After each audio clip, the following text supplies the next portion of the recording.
Marc MacYoung is a violence professional. He has written quite a few books on the topic, in fact more than 21, including What You Don't Know Can Kill You and Beyond the Picket Fence.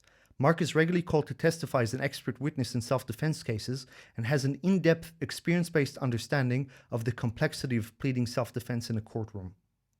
His areas of expertise include criminal behaviour, violence, improvised weapons, knife use, defense against multiple attackers, scaling force, threat assessment, and withdrawal feasibility. In this podcast, we discuss some of the cases Marc has been a part of, how you will likely be prosecuted when you use self-defense to protect yourself, and why innocent until proven guilty does not apply for self-defense cases. We discuss use of martial arts in the military and why it's critical that they're taught in every high school as part of the curriculum. Finally, we go in depth into why people with violent intentions will use your social scripts against you and what you can do about that. Enjoy. Evil thrives when good men and women do nothing, when they fail to make a stand. This podcast is about giving you the tools and the information to make that stand. I'm Ron Engelman, Master Sergeant, Krav Maga Black Belt, IDF combat veteran, proud Jew, and grandson to Holocaust survivors. This is the Ron Engelman Podcast. Marc, thank you very much for agreeing to do this podcast with me. I've actually been looking forward to speaking with you for a long time. Well, thank you. Thank you for having me. I first came across your work. I was doing a deep dive, actually. I was researching a specific topic that I was interested in. And it was one of those things where, you get sent ping pong links from one to another. And somehow I got sent to your Facebook, and from there to this, I don't even know what to call it's a website, the No Nonsense Self-Defense that you've been keeping. It's sort of a blog, sort of just an information dump. And I couldn't believe, I'd never actually seen something like that. There's just so much knowledge that you can crawl and link from one to the other.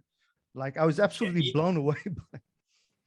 It's not just a cup of coffee. Take a pot of coffee, because you're going to be there for a while as you just float around and see how everything's interconnected.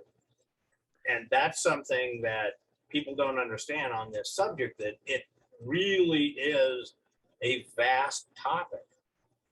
And you can spend your entire life on this, and I have. And I mean, every day I get up just pretty well almost overwhelmed by what I don't know about all these subjects. Right? It's that big. So yeah, I can understand how you fall into the the ping pong, as you say, or I refer to it as a pinball of research. Yeah, I mean, I absolutely loved it. There's a lot of concepts. My background is Krav Maga. I've grown up training Krav Maga. I teach it in the military. I've been teaching in the military for a good almost 20 years. I've been teaching it in the army, and there's all these concepts that we understood, that Krav Maga is self-defense. It's not supposed to be a combat sport. It's not a martial art, and all these ideas. But I think first from your work, then I've seen some of Rory's work and Tim Larkin's work, and it's all these things that I kind of understood, but nobody was ever able to verbalize it in this way. And all of a sudden, it was really something to kind of see people that have been involved in the martial arts and the violence, very intelligent people, and then kind of see where it comes out. So, I very much like your approach. What you just said is that the more you go into it, the more you understand that you know nothing about it. And that's very much the way I feel as I've been going deeper and deeper. And as you get older and a bit more mature, and martial arts is not so much about, who's tougher, who's bigger, who's better, who can fight better. Wow, it's so, they call it a white belt mentality, or the idea that, if your cup is full, then there's nothing left to put inside it. Right. And then when you discover that, guess what? It's not a cup, it's a bowl.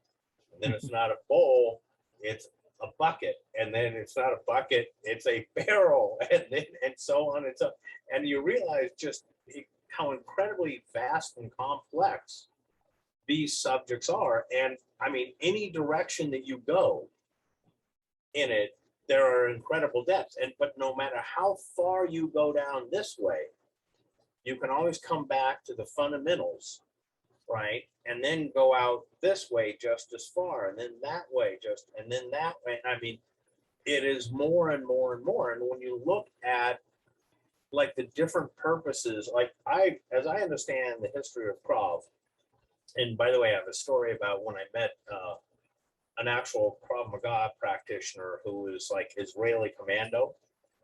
And I was a young buck and I was in good fighting fit, and he made me squeak. I mean,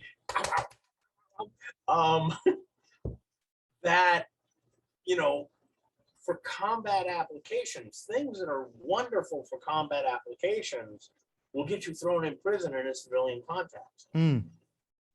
And it's, you can go that way very, very far, but then you got to come back and then say, okay, let's say go into combative, but then come back and then say, okay, what about using it in a civilian context? Right? And that's a whole new realm of information and knowledge that you have to learn and then be able to apply. And that's the hard part, right? Of shifting gears. So yeah, it is huge. And I mean, the older you get, the more you look into this, the more you realize there are no simple answers about this subject. Mm. Well, 100% actually exactly what you described. So when I was fresh out of my full-time service in the Israeli Defense Force, I did 3 years full-time, and up until this day, I'm actively serving and teaching in the reserves in infantry. But when I finished my full-time service, I went to Australia to study at university, and naturally, I started teaching Krav Maga because I couldn't. With the resume I had, I think I just scared a whole bunch of people. There was a whole bunch of, I wanted to work at video stores, and there's a whole bunch of like, back then Blockbusters and, you know, Video Easy. Yeah. And all I'd ever done in my life was military, security. So my CV was just a couple of lines, you know, Sergeant First Class, Israeli paratroopers, hand-to-hand combatives, like, that's what I did. And I handed it, and this is, you know, in Bondi Beach in Sydney, I'm handing around the CV. I got one call, and the manager like brings me up for an interview, and we're sitting at the cafe just next door to the Video Easy it was. And we're hitting it off. Like, we sat down and we were just chatting about movies for about an hour. And he goes, look, mate, you're awesome. Like, you want the job, it's yours. And he goes, I just have to come clean. The reason you got the call was we've actually had a few armed robberies in the last month. And I think somebody with your skill set could do just fine here. Yes. So I said, I've got no problem with that. And, but I'm a bit on a tangent. What I was talking about is I started training with the local Krav Maga instructors in Australia. It was 2006. Krav Maga was relatively new in Australia. There was it was before 2006. The Second Lebanese War was 2006, is just a bit before, probably 2004-5. And I started training with some of the local instructors over there, and I'm doing my Krav Maga techniques. And I was also trained a bit more old school military. The military in Israel has gone through a big change after the Second Intifada, and a bit. But when I was going through my training back in 2000, we were training to fight Syrian commandos in the trenches. We weren't fighting for the CQB terrorism stuff. We were training to fight other infantry soldiers. Now, if an infantry soldier comes at you with a knife, I was doing what I was taught. You block the knife, you disarm, and you make holes in them with their own knife. So when I started training with these civilian instructors, my knife techniques, when I was trained, consisted of somebody tries to stab you, you block it, you disarm, and you know, you make a cheese grater out of them. And and the instructors, they were just holding their heads. They were going like, you can't teach that here. You just can't do Okay. that. You're going Okay. to. Why? Go into more. Yes, yes, So, yes, yes. so for me, the understanding is if somebody tries to kill you, you kill them. I Mhm. mean, soldiers are trained.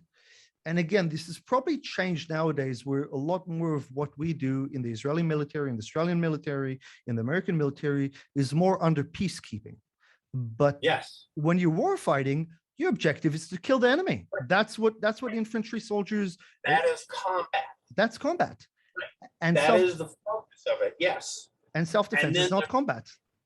right, exactly. And, one of the things that when you realize that, say, there's combat fighting, which I saw that you had Rory on the on your podcast. I certainly hope you covered social and asocial violence, Mm-hmm.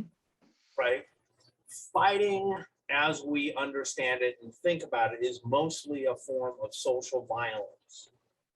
It's establishing dominance and such, and all these other things, and that's very different than combat.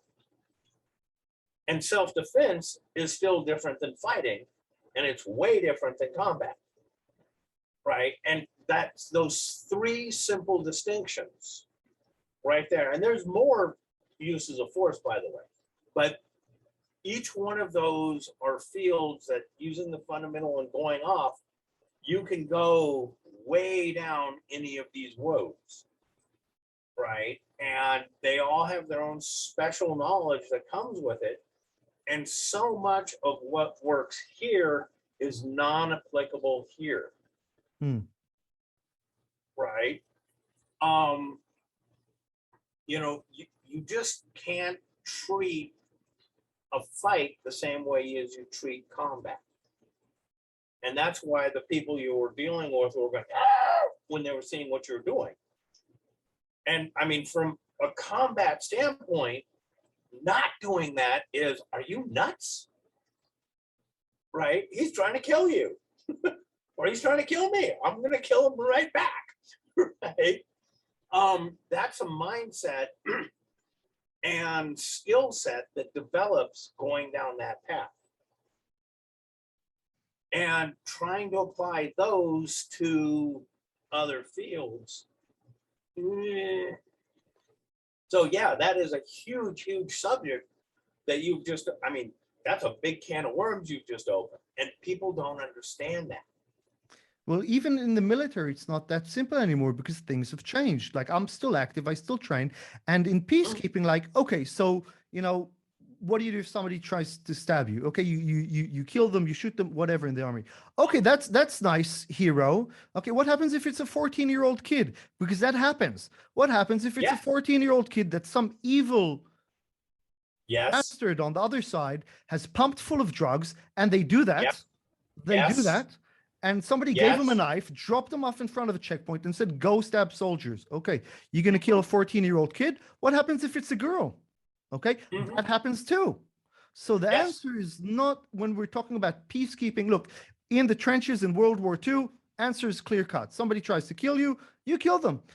Screw it. You come across an enemy combatant that's armed, you kill them. That's what you're there to do. Yes.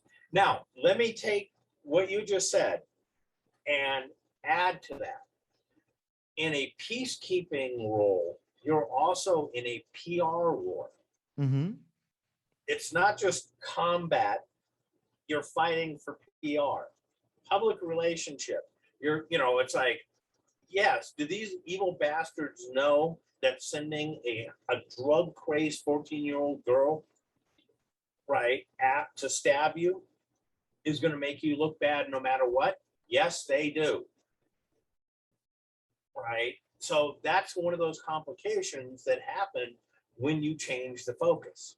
And there's cameras everywhere, right? It's when these things are set up, they're set up, and it's also about the PR war. It's also about your morality. It's a really messed up place to be in, and you have a responsibility to come back home, but you also have a responsibility to live up to your own values and ideals.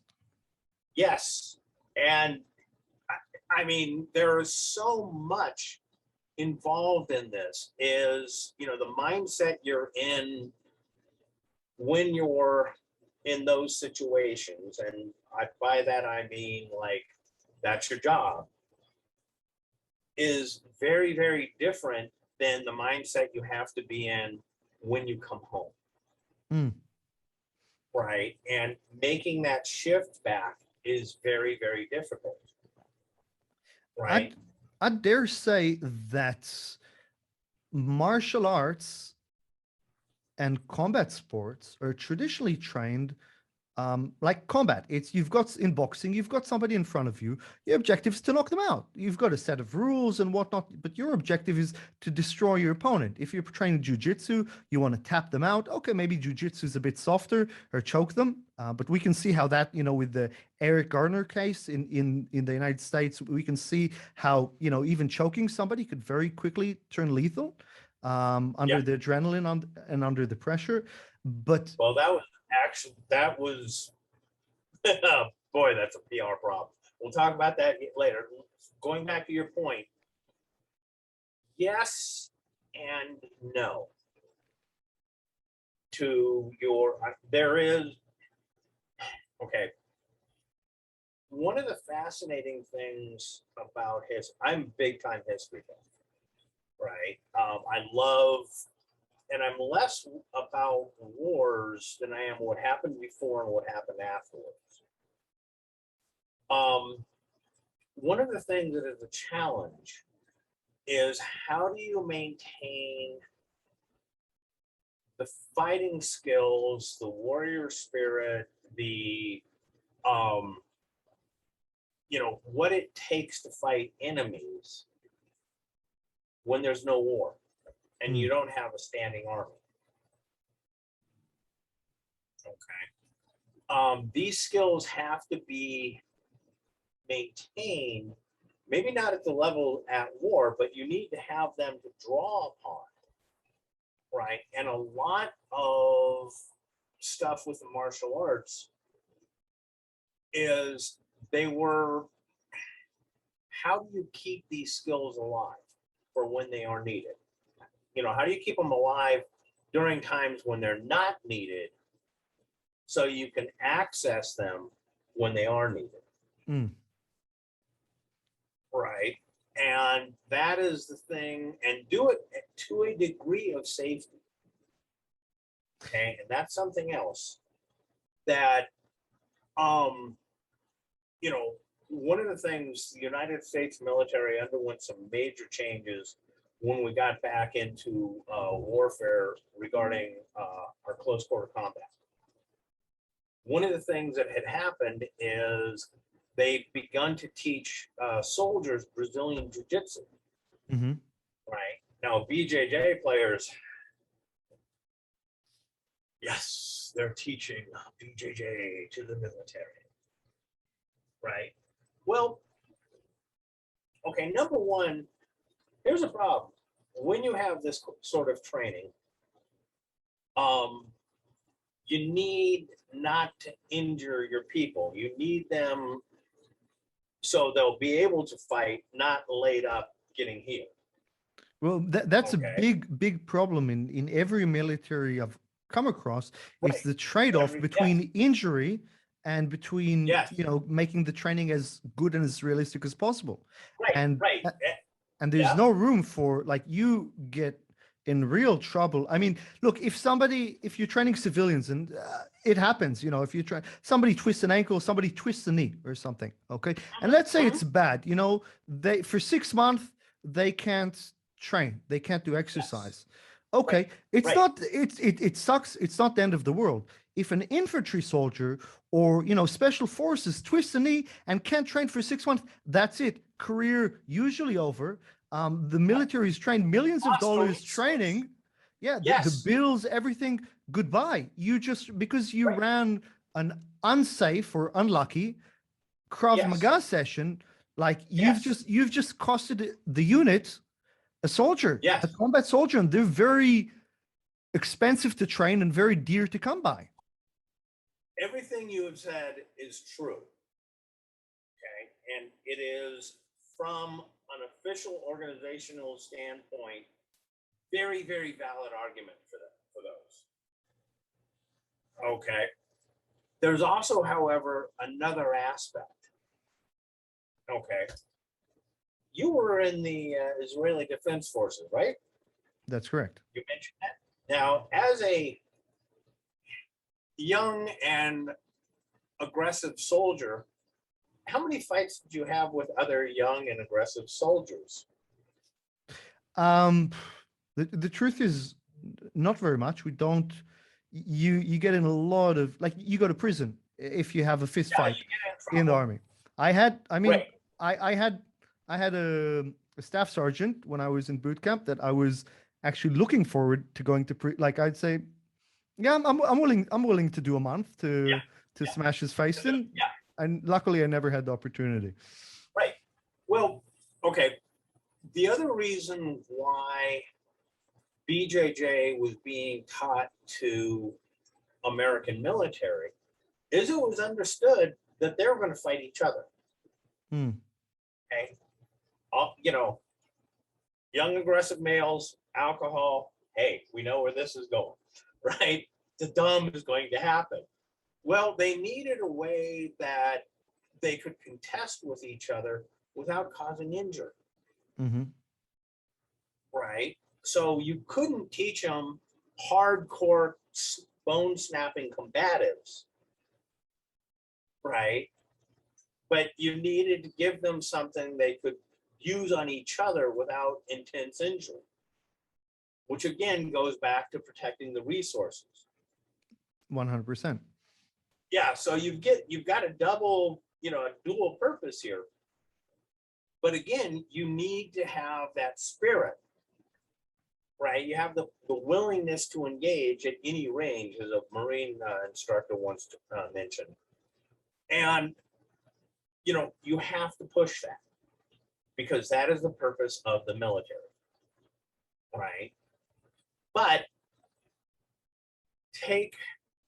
then they said, when we got into, quote, war, they shifted emphasis and they actually started focusing on effectively snapping people in half. And what happened? Injuries went through the roof. Mm. Right. So it's that constant struggle of how do you prepare people for the real thing without the casualties of the real thing. 100%. I think Krav Maga in the Israeli army, and I'm sure Jiu-Jitsu, I'm a big fan of Jiu-Jitsu as a sport and as something to build character. And that's what martial arts have always done in the military. It's a way of building character. I was just having a discussion with a friend of mine, Ron Rotem, who's also a very experienced Krav Maga instructor for the military, and he was saying, like, things have changed because back 30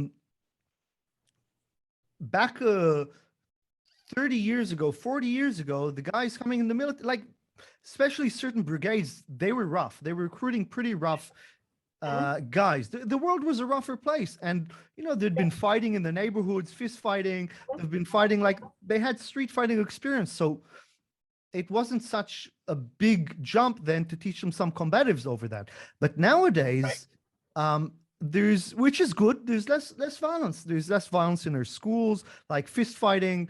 It's less tolerated. Children get beaten up less at home. They fight less in the neighborhood. So we needed to kind of bridge the gap of, we've had these people who aren't so conditioned to violence, and we needed in a safe way to put them into that. And Krav Maga started serving that purpose also as a self-defense, as a hand-to-hand combat method of protecting yourself, but also of toughening up our soldiers. But I'm going to jump to something else. When I was, yeah, go ahead. I'm going to say, put a push pin in that jump, right? Because I definitely want to get back to that. There's also something else, and what you talked about with the less rough and less experience, right? Okay, I grew up in a very rough neighborhood, and the thing was, we all knew that fighting was wrong. We'd get in trouble for fighting. But you know what? Sometimes you had to fight. Okay. Now, what is really kind of weird, and I realized this on reflection, is you would have two kids fighting, and then you'd have everybody else standing around. Okay, we'd all be watching, or everybody would be watching, including the teachers. Okay, the teachers would walk up, they'd watch for a second, and then when it was obvious somebody was winning, they'd come in and break up the fight. Okay, then we both get frog marched over to the principal's office. Notice how quickly I personalized that? So there I was sitting in the vice principal's office, right? And the vice principal would be the one who handed out punishment. Okay. Now think about what was established there. And I'll give you a hint. It had to do with a hierarchy. 100%. I had a chat not such a long time ago on the podcast with Professor Bill von Hippel, who's an evolutionary psychologist.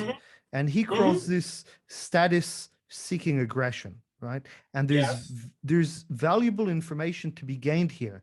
Even if you're not fighting, you want to see who's the top dog in the pack. You also want to see who to watch out for. You want to see who's weak. You want to know what type of behavior is likely to bring you up.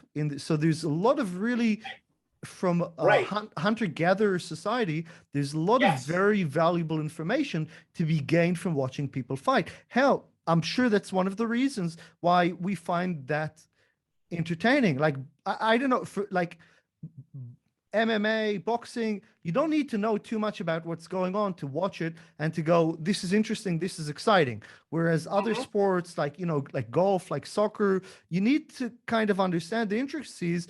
I mean, you can't just sit and watch cricket. Maybe if you're Australian or Indian, but you can't just sit, or same thing goes from baseball, right? You show baseball to somebody who didn't grow up in the States and like, this is boring. I don't get what's happening. Nobody watches, you know, the original UFCs, right? The ones before they had the rules. Nobody sits around and watches that and go, this is boring, because we're hardwired to find violence interesting. But there's also, that's not actually violence. It is, but it isn't. That's competition, right? Yes. Nobody watches a terrorist going through a crowd stabbing people and going, this is interesting. On the contrary, we find that repulsive even to watch on CCTV if you're a normal, sane person. And that's a big tell, by the way, the difference between enjoying watching a fight between enjoying watching actual assault and violence. Right. And that is, all of that is very, very true. And a big part of this, what I was talking about with the hierarchy is you realize that, yes, the top dog, all the kids knew who won that fight, right? But we also learned how to end fights, how to break fights, when to stop fights. But at the same time, we also learned that there was a hierarchy above us, right? And the person who was a teacher was not the one doing the punishment, but God help you if you hit a teacher. Right. But it went all the way up, and then the final authority to the kids was who was handing out the punishment, and that included whether or not that person was going to call the cops, right? But you had an establishment of order, right? But we also learned how to stop. Okay, when to stop. That's actually important. I haven't thought about that, but the fact that we don't, I'm not saying it's good or bad. Like, I had my share of fights, not my share. I had a lot of fights. In school, I went to some very rough schools. I was always the outsider, so I fought a lot. You're the new kid. You got to be tested. Where are you in the hierarchy? And that sucked. And it would be great if kids today, I wouldn't like my children to go through what I went through at school. With that being said, you're right. There is something that's being taught. If we never fight, how do we know where to stop? Yes. And when you realize the more peaceful, the more there is no violence. Here in America, we call it the zero tolerance approach, Mm-hmm. Which kids don't learn when to stop. They don't know how to back down. They don't know how to do a face-saving exit, nor do they know how to offer one. Okay, so all these things that, okay, were you or did you ever grab one of your friends and pull them back and say, hey, it's not worth it, and, rah, rah, rah, rah, rah, rah, but you get led away. Mm-hmm. 100%. That is a way to avoid violence. Human beings are individually incredibly nonviolent animals. Okay, and collectively it's a different story, but individually we really don't want to risk the danger of physical violence. Okay, so we do all kinds of things so we don't have to. Rah, rah, rah, rah, rah, rah, rah, woof, woof, woof, woof, woof, woof. We do this hoping the other guy's going to back away. Mm-hmm. Okay, or we'll get our what we want through these displays. Okay.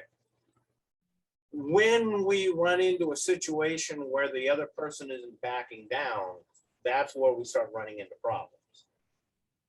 Okay. Now, if you know how to handle it, you can go woof woof. He goes woof woof woof woof woof woof woof woof woof, and everybody walks away going, yeah, he's a stud. He's a stud. Everybody's a stud, right? But that's learned behavior. And if you don't learn that behavior, how do you stop? I mean, one of the problems we have today with, the problem with kids today, right, is they'll just shoot each other. Mm. Or if you're in England, they'll pull knives and stab each other. They almost automatically escalate to incredible levels of force without levels in between. Yeah. Right. Yeah. Yeah, 100%. I mean, it's you got to learn how to win. You got to learn how to lose too. Like it's all part of it. You go, okay, I got humiliated this time, but like it's fine because I know I can. I've been through it a couple of times. I don't need to now, do irreparable damage to the person in front. That's why I think martial arts is more relevant than ever. And here's an opportunity to say a good word about BJJ, because there's a lot of great words to be said about BJJ. You can't train in Brazilian Jiu-Jitsu without, like, day one, everybody's going to submit to you all the time. Your ego, you learn how not to have a fragile ego, because there's nothing like in karate, we can stand in front of each other and punch the air, especially as kids, in taekwondo, all that. In jiu-jitsu, there's none of that. Like, you're going to be grabbed and you're going to be submitted and you're going to be choked out. It's going to happen again and again. Smaller people, then you're going to do it to you. Bigger people are going to do it to you. And you just kind of get used to losing and learning from that.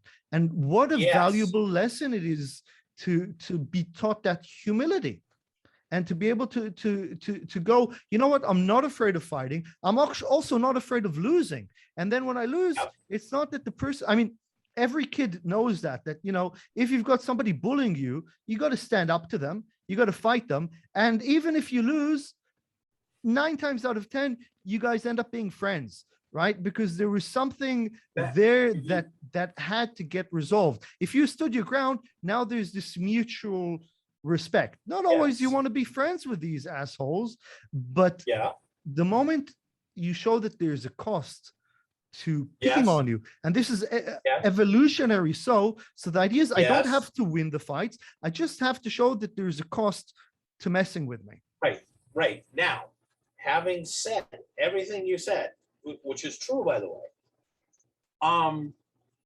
with kids not being taught how to do this, they are also not being taught that it's safe to lose. Mm. So they are acting out of panic. They think if they lose, if they start to lose, they will be abused and victimized, if not killed. So that triggers a survival type thinking.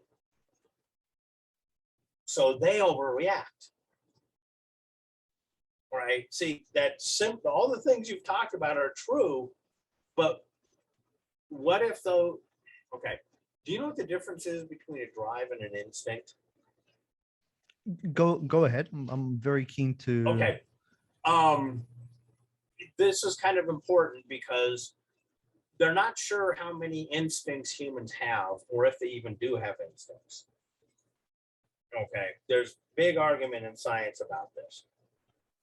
An instinct is a behavior that is automatic when certain stimuli is received. Mm-hmm.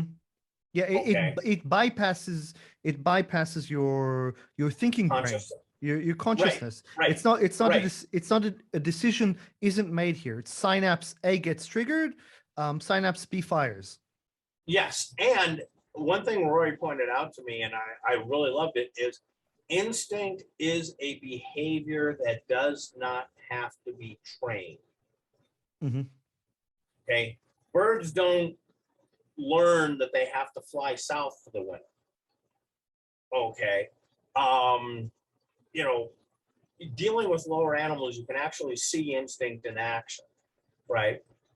A drive, however, is a very, very powerful impulse to do something that you have to learn how to do. Okay. Okay. Now, you know, we humans have the drive to bond, right? To bond with each other. Mm-hmm. In what culture are you raised determines how you go about doing that. Like the different marriage customs are what I like to talk about. Okay, different cultures have different marriage customs. They have different roles, responsibilities, etc. All these things, it's part of the drive, but how to do it locally is learned. Okay. So much of fighting and conflict is a drive. It's not necessarily instinctive, but you have to learn how to do it. 100%. Okay. If you do not learn how to do it, you're going to flail. And that's a very simple comment, but boy, can you go. Okay. You know, these, like I said, growing up in a rough neighborhood, you and I both learned that there were rules about violence subconsciously. Okay. But we knew them. Mm-hmm. Okay. Including when it was time to use this much force versus that much force. Okay. People who have experience with that can up that level very easily. What happens when you take kids who have never had that experience now and then try and put them into the military, for example? Mm-hmm. Okay. It makes a lot of sense, right? We've got, you know, just like we have a sexual drive, right? We have a drive to procreate and to, you know, to have sex, and we get socialized on how it's acceptable to let that drive manifest, and the consequences of getting that wrong in society is justifiably punished to the greatest extent, because it's a very powerful drive and it could be very damaging to society and to the people around you if it's not manifested in a culturally accepted way. We have a drive for aggression, right? Yes. We have a drive for physical aggression. And what you're arguing, which is a very solid argument, is that we should be socialized. We shouldn't say, look, aggression is wrong. You shouldn't fight. We should say, look, we understand that there's this drive. Here are the avenues in which it's justifiable to express that. And that brings us full circle that if you want to stop school shootings, then you teach martial arts in the school. It should be compulsory.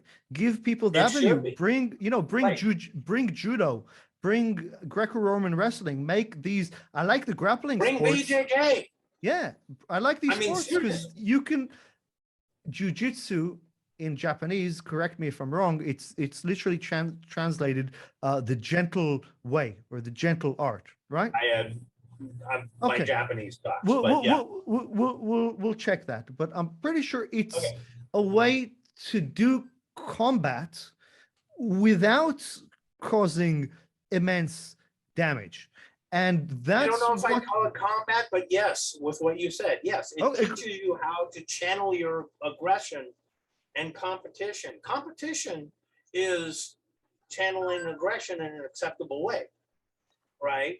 Taking the energy of, jujitsu, judo, grappling, and again, it establishing social dominance, right? And learning how to lose. There's all that stuff that comes with learning the martial arts. And I am, a very strong advocate of learning the martial arts for all those things.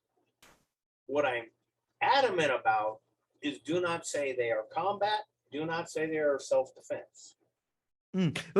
That's an excellent point, and I think that kind of really phrases what when people come to me and they say, "Look, I'd like my child to learn martial arts. I want them to learn Krav Maga," right? And they come to me with a 4-year-old, with an 8-year-old, and they say, "I want them to learn Krav Maga."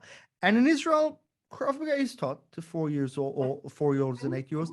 But I generally say, "Look, what are you after? What do you want to get?" And Yes. generally, I recommend for kids, judo is my favorite for young kids. Yes. I think it's so good for the development. Jiu-jitsu is great. Yes. They need the physical contact. I don't like so much to stand kids in line and to get them to punch air. Yes, I want yes, them yes. to wrestle with each other because they Yes. learn about their bodies. They learn. Yes. So critical. But I don't think like teaching self-defense to somebody under 15, I think it's, and again, this is maybe a controversial topic. I'm not 100% on this, but I think that there's definitely an argument that teaching self-defense to anybody over 15 is kind of pointless. On the one hand, in terms of their size, their ability, their maturity, the physical aspects of self-defense, yes. The avoidance strategies, situational awareness, absolutely. But teaching a 12-year-old a gun disarm or how to block a knife, I don't really think that's, I mean, No. There's value in it as a martial art, but as a being able to defend themselves against an armed terrorist, like you're not being realistic. Teach them values, teach them how to be confident, teach them how to watch, how to be able to be aware of dangerous people, teach them to be confident and to listen to their instincts and to get away. But the mechanics of it, no. Adults, absolutely. If you come to me and you say, I want to learn self-defense, I won't send you to Brazilian Jiu-Jitsu. I won't send you to boxing. I won't send you to kickboxing. And that's not to say that they're not valuable. It's not to say that boxers can't defend themselves. But it's kind of like, look, if you had a really heavy screwdriver, would you be able to put a nail through a board with that? Probably, if you tried hard enough. But is that I have, but I have a reputation for abusing tools. Yes. Okay, but it's not what it's designed for. Okay, there's also something else, which is, and part of, I'll add to your, 12-year-olds and learning judo, is they're like puppies and kittens. They, let them wrestle, let them play, let them figure this out. There's a lot of core elements that can be applied in so many aspects, right? Trying to take it down the road of self-defense is like, no, right? If you're talking self-defense, honestly, teach the kid some stuff about recognition and then let nature take over, which in this particular case means run, right? Children are not going to be facing that level of threat. you have to train them. This is also part of socialization into the community, right? That yes, you must be competent, you must be confident. These things help your community as Mhm. well as the individual, right? Teaching them to, to do an extreme level of force that is beyond what they're going to face is no. Okay, I mean, as a soldier, your job was to go towards the enemy. Okay, that built into the job description. You needed special skills to do that. A 12-year-old doesn't need to be taught those skills. 100%. 100%. I want to maybe make a tangent, and so you've served as an expert witness on a lot of self-defense cases, Yes. and I'd like to help clarify things a little bit. I guess if I ask you, what is self-defense from a legal standpoint? What does self-defense even mean from a legal standpoint? Okay, what I want you to do is go to the kitchen and make a bowl of Jell-O. And now I want you to take that Jell-O out, not in the, you can carry it out in the bowl, but then take that Jell-O out of the bowl, set it up against a tree, and try and nail it to the tree. Okay. I joke, but in many ways, most violence is illegal in the eyes of the law. Okay. The law, however, has to allow for self-defense. Otherwise, the law is saying you must lay down and die. Yep. Okay. The law can say whatever it wants about illegal violence, but you have to have a certain degree of, hey, sometimes you just got to use it. You got to use violence. You got to use force. While the law allows for that, they also really don't like people piddling in their post toasties, peeing in their cereal. I'm sorry. I mean, how dare you use this violence when violence is the sole domain of the state? Yep. Okay. So when you ask what is self-defense legally, the law says you can use the appropriate amount of force to defend yourself against immediate threat of illegal violence. Okay. Now we're into Jell-O and tree time. Mm-hmm. How much force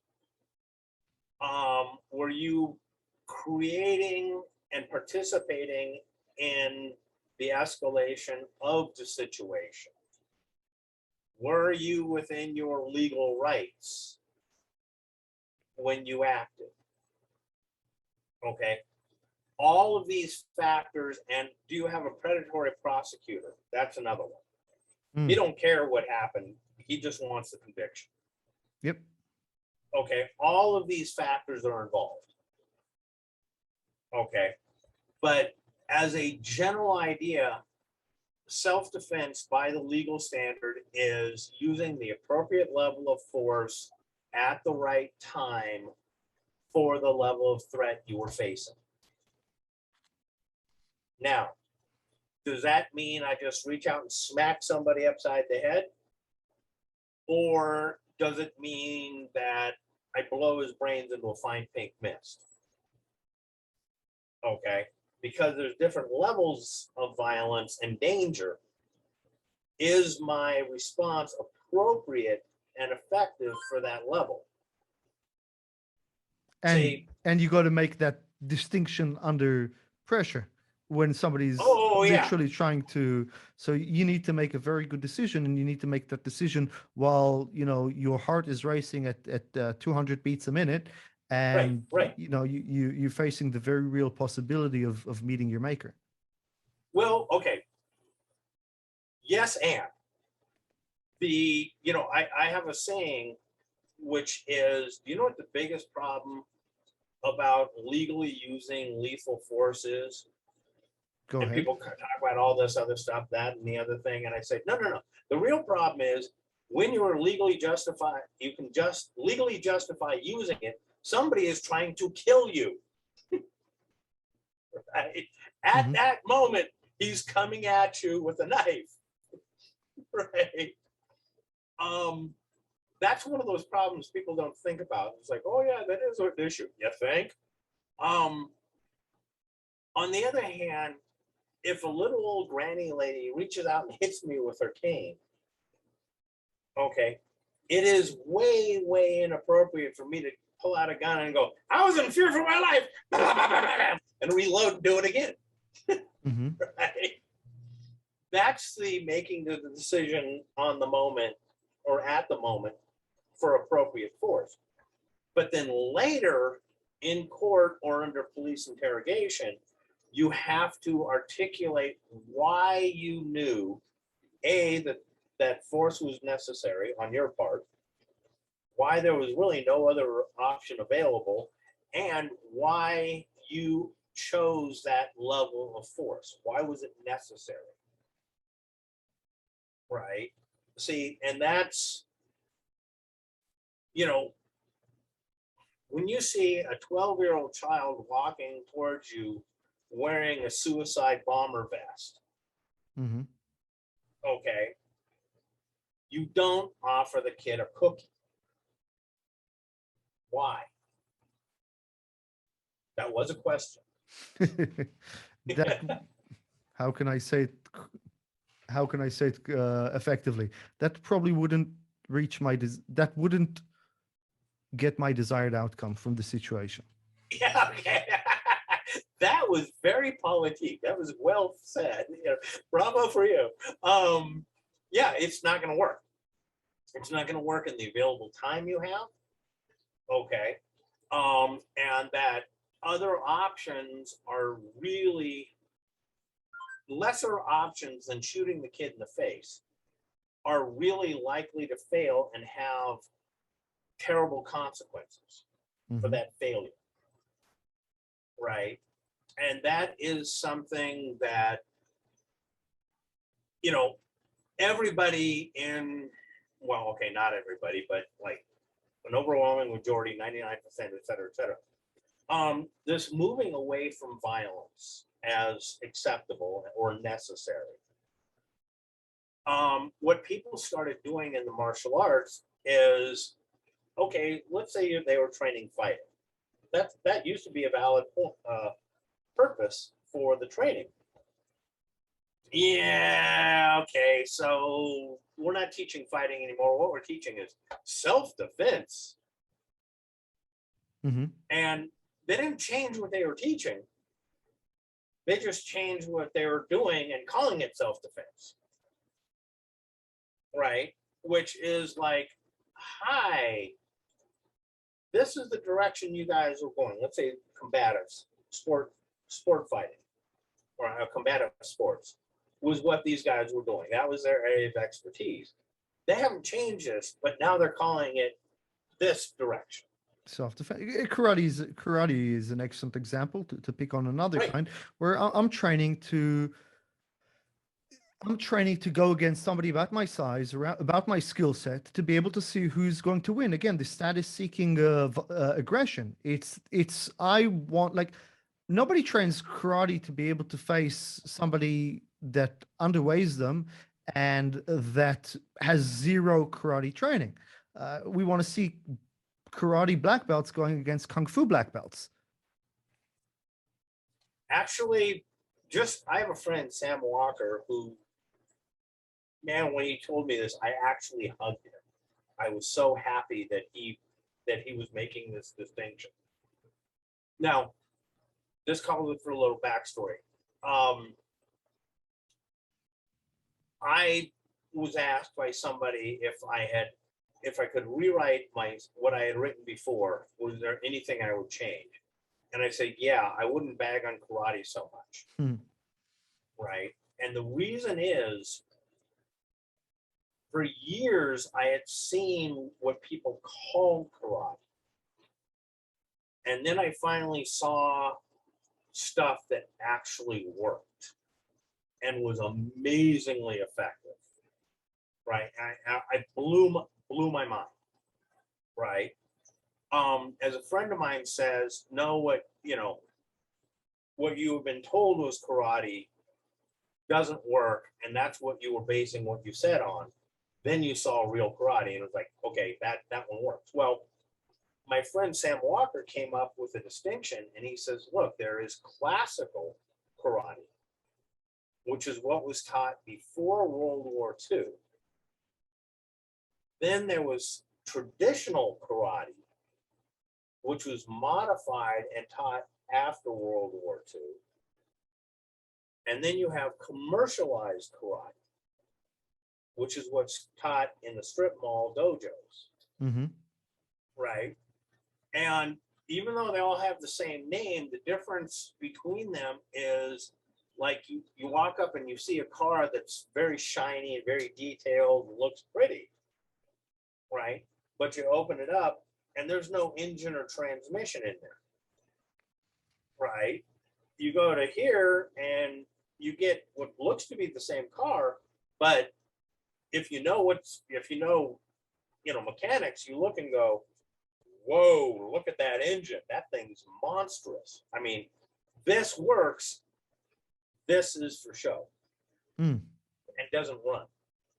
So, you get what has been lost from these arts, what has been changed, what has been added. I call that the lack test.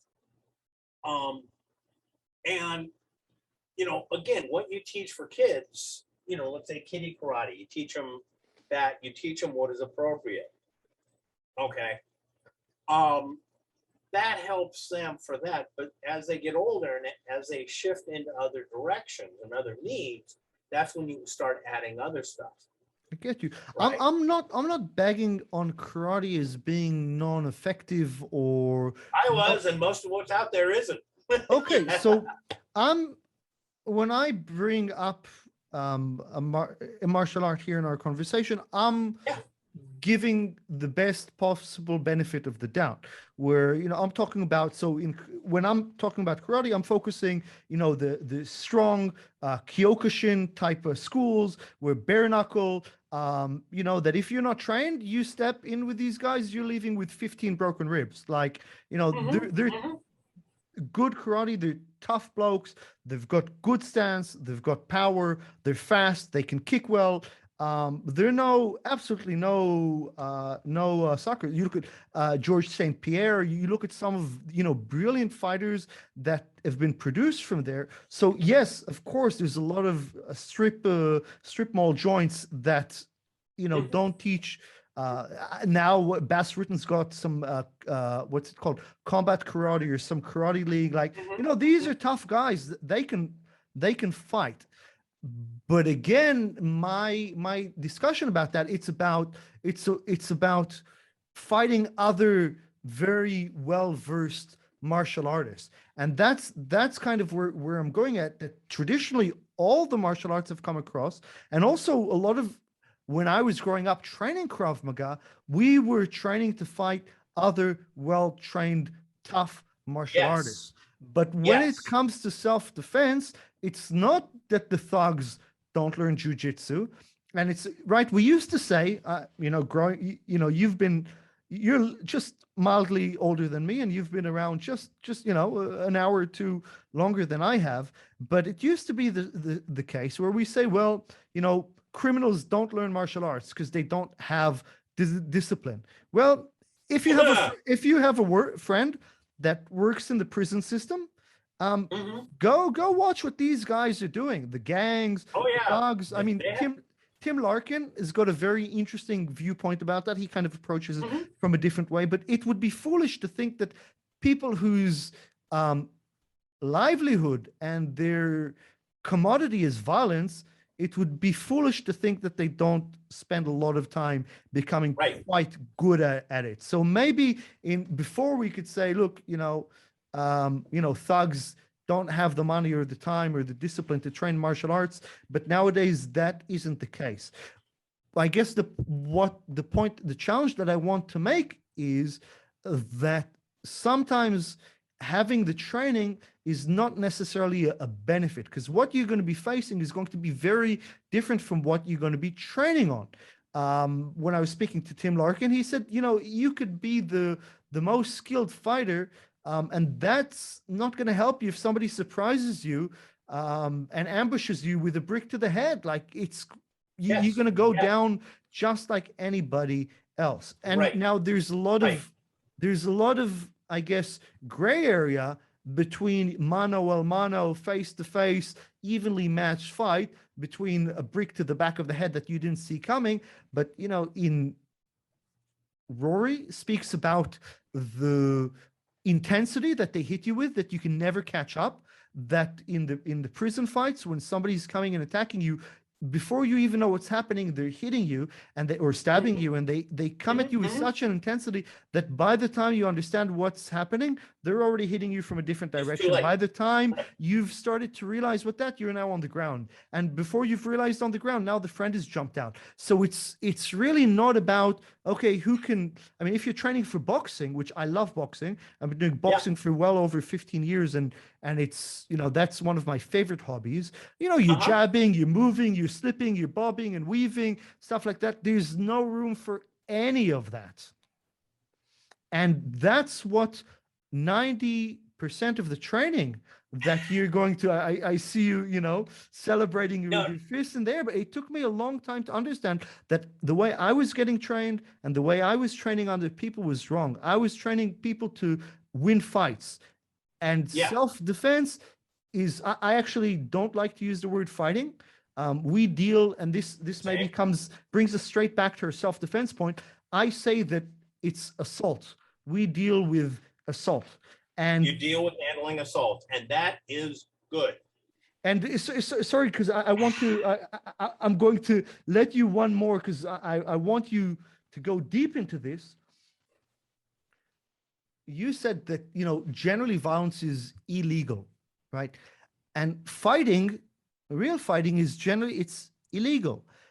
It's what happens is assault. I don't, correct me if I'm wrong. I'm not sure that there's a recognition in the legal system. There's a term fighting, like we fought. No, you assaulted me and I assaulted you back.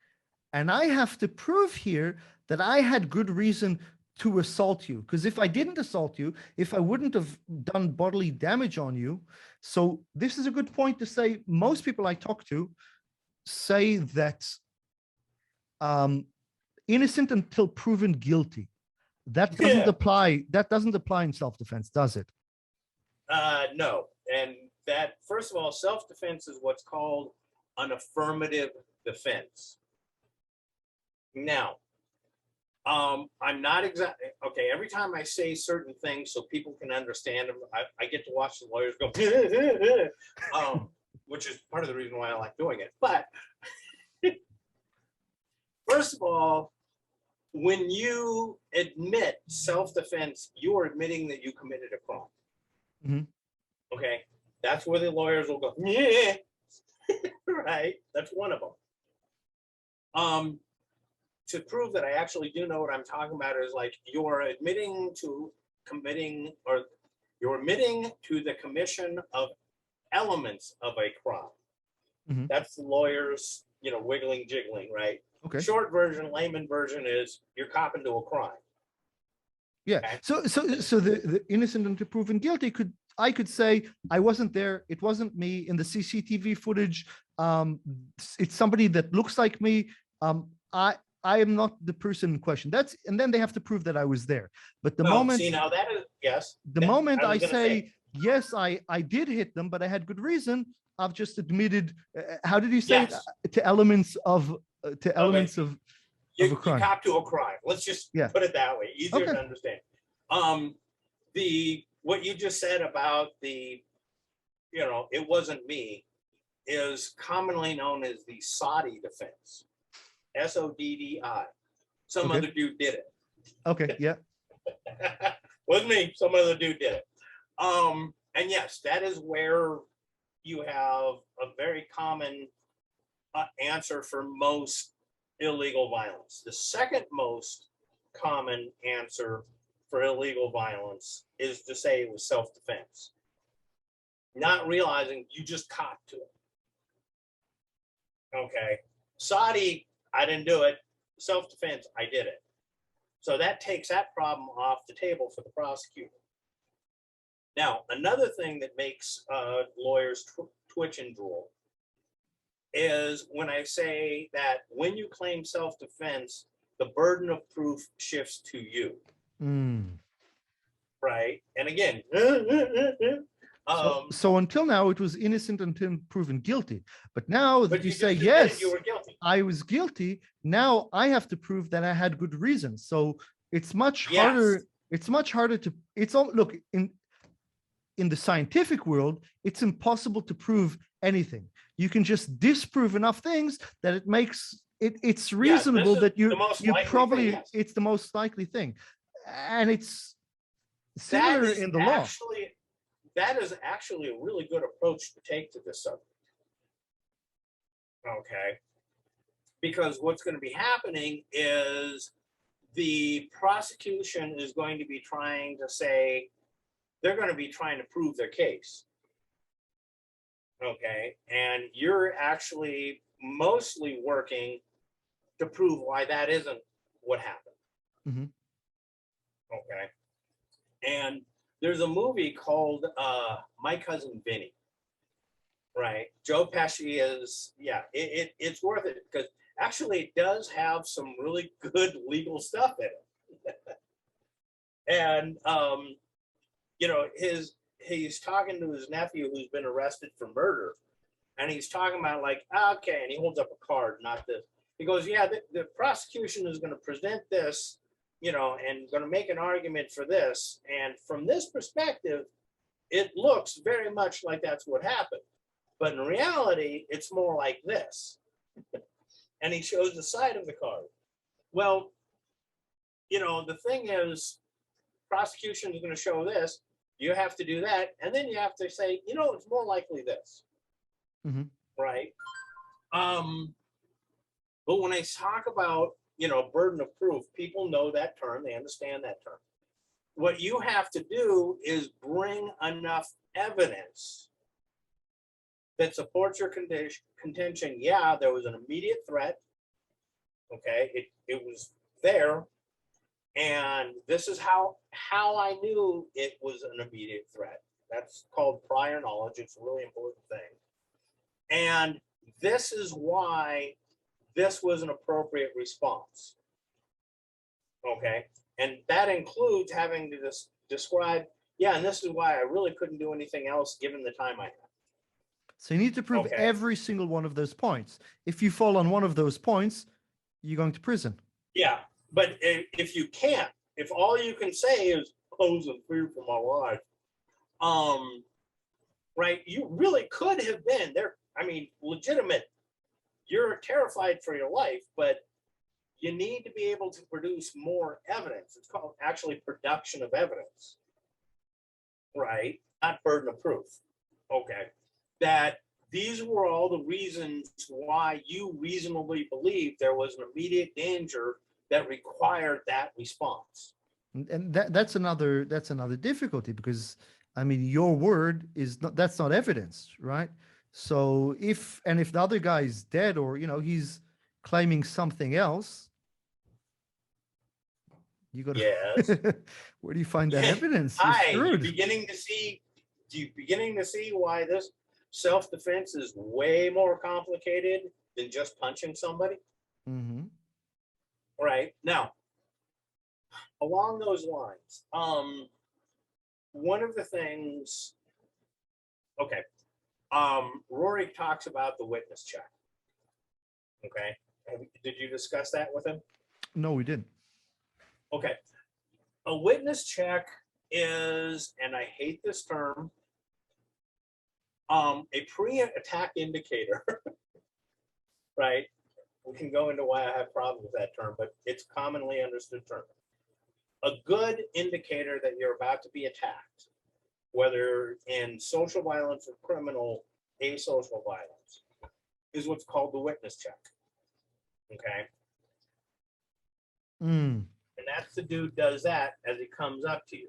All right, so if he's somebody's listening as opposed to watching this, it's the left right scan to kind of see who's around. It's not just a scan, it's a fast scan. And it's instinctive, by the way. I've seen so many CCTV footage. It's a pretty good telltale sign that it's about to go down. A sucker punch is about to hit you. Yeah, or a weapon is about to be deployed, because witness checks are common with robberies. As the guy is approaching you, he's going to do a quick witness check just to see if anybody's in proximity and who could possibly stop him or be a witness, etc. Mm-hmm. Okay. Now, when you're talking about what you had prior knowledge of how attacks occur, okay, or when you're in the situation yourself and you see the guy do a witness check, it's coming. When they say, how do you know he was up to no good, later, and you answer, I saw him do a witness check. Okay. I can guarantee you, when you explain it's a fast look to see if anybody's in proximity, they're going to ask you, how do you know he wasn't looking for a friend? Mm. Well, and most people go, hamana. How do you know that this fast witness check wasn't somebody looking for a friend? How do you prove it? Can you explain the difference? How do you prove it? No. I don't care about proving it. Let's just go more with how do you explain the difference between looking for a friend and a witness check. You actually know this already. Yeah, well, it's a quick scan. They're not actually looking for faces, analyzing faces. They're not actually trying to find something. It's a very quick instinctual scan to see proximity.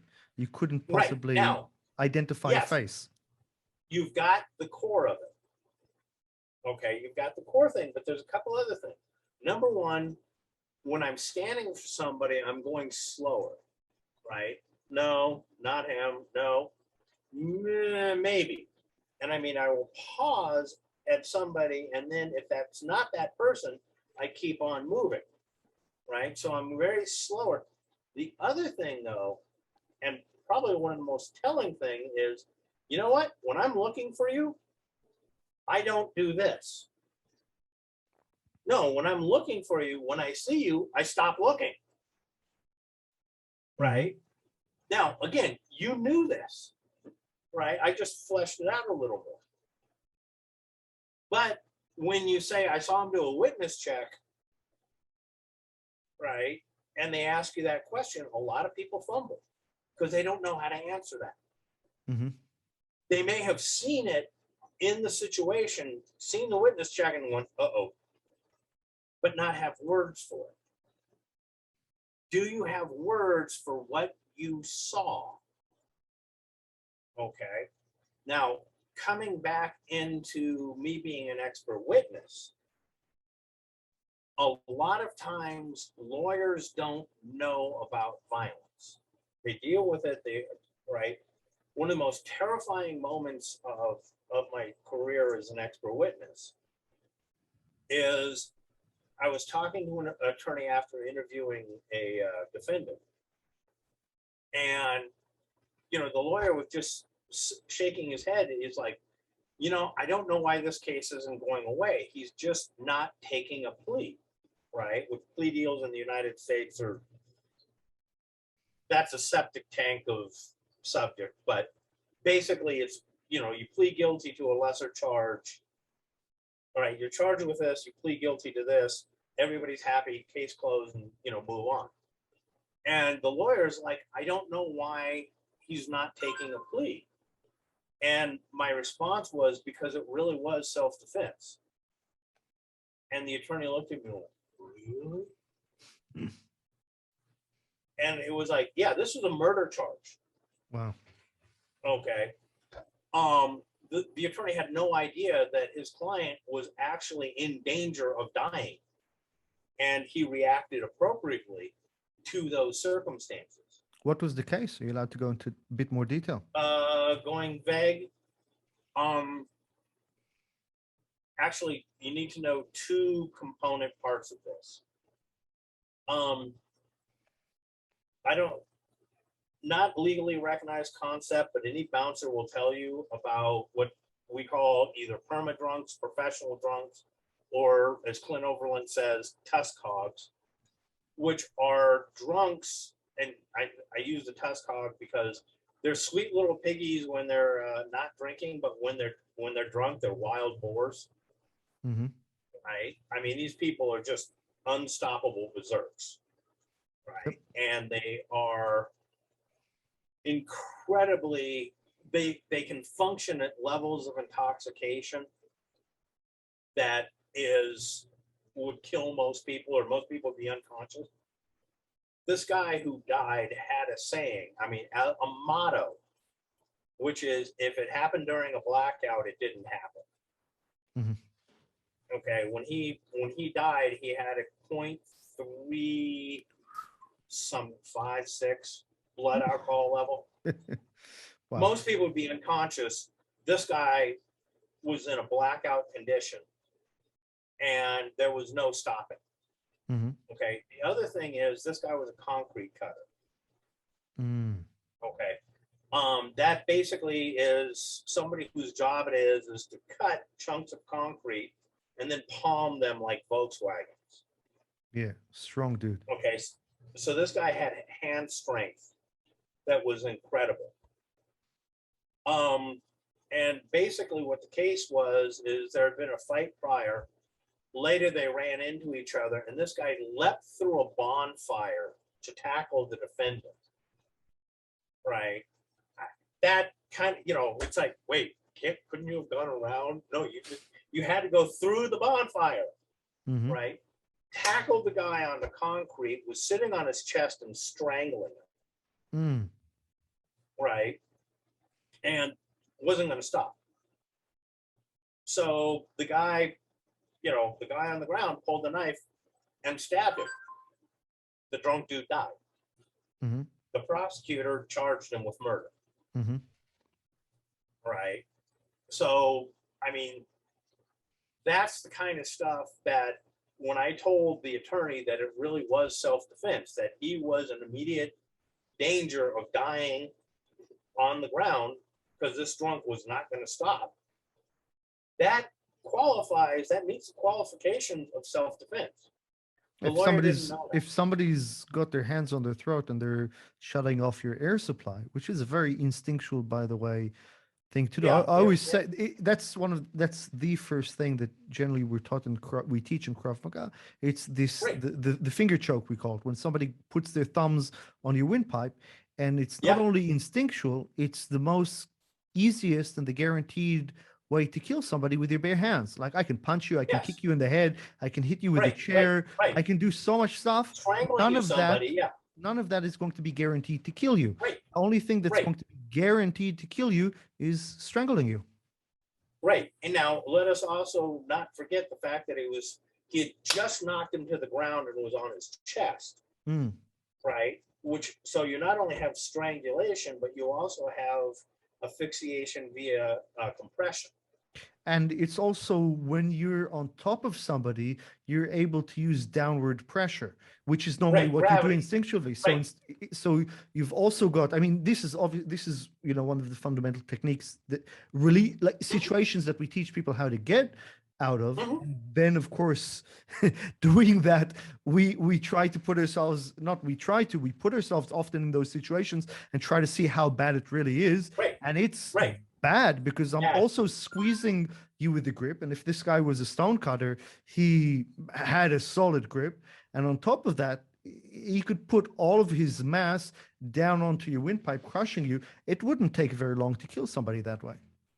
Now, But do you I know really? that I know that as a professional Yeah, who spent years right, doing right. specifically that, I can imagine the uphill battle of convincing. Well, he was fighting with his bare hands, and you pulled out a knife. How could you possibly Yep, yep, justify yep, that? yep, yep, yep, yep, yep, yep. And again, you know, let's not forget when the attorney's surprise, and it was sincere surprise, that this was self-defense. Even the attorney didn't believe that it was self-defense, right?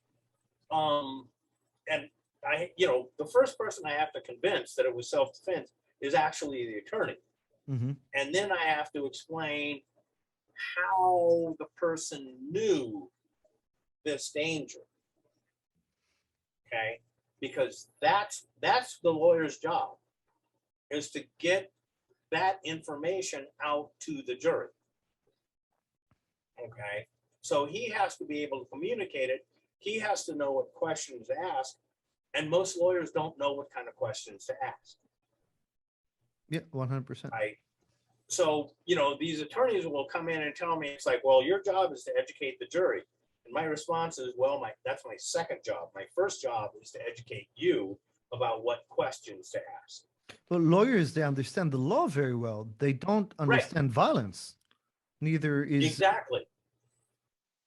And I mean, that's where, like, when I describe the scenario, and with your training, your background, and your awareness, you immediately recognize, as a matter of fact, you listed off the dangers that this guy was facing and how fast he could lose the ability to resist. Right. Mhm. So, a huge issue of this is, do you have a lawyer who knows to call an expert? Right. And here in the United States, we have a couple of problems. Number one, it's about money so often. And a lot of the midline lawyers will, if they're only going to make $10,000 off this case, they don't want to hire an expert to defend you.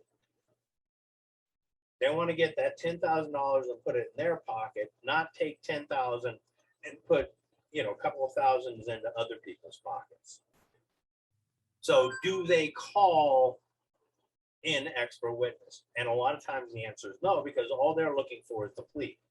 There's also the problem of that often when you don't know, you don't even know what you don't know, right? So they might Yes. go and say, well, I get this, I understand it, but it's like as we opened up our discussion, the world of violence it's an ocean. It's an ocean. Yes. And Yes. if you're holding a little cup and you think that that's everything that there is, right. If you've Right. never seen an ocean, how could you possibly conceptualize what an ocean is? Right.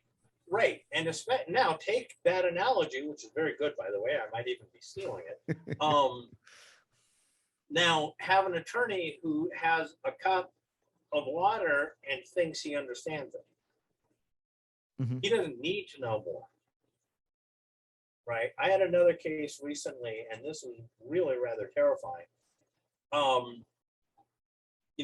I have to know, I'm not a lawyer. I'm not qualified to give legal advice.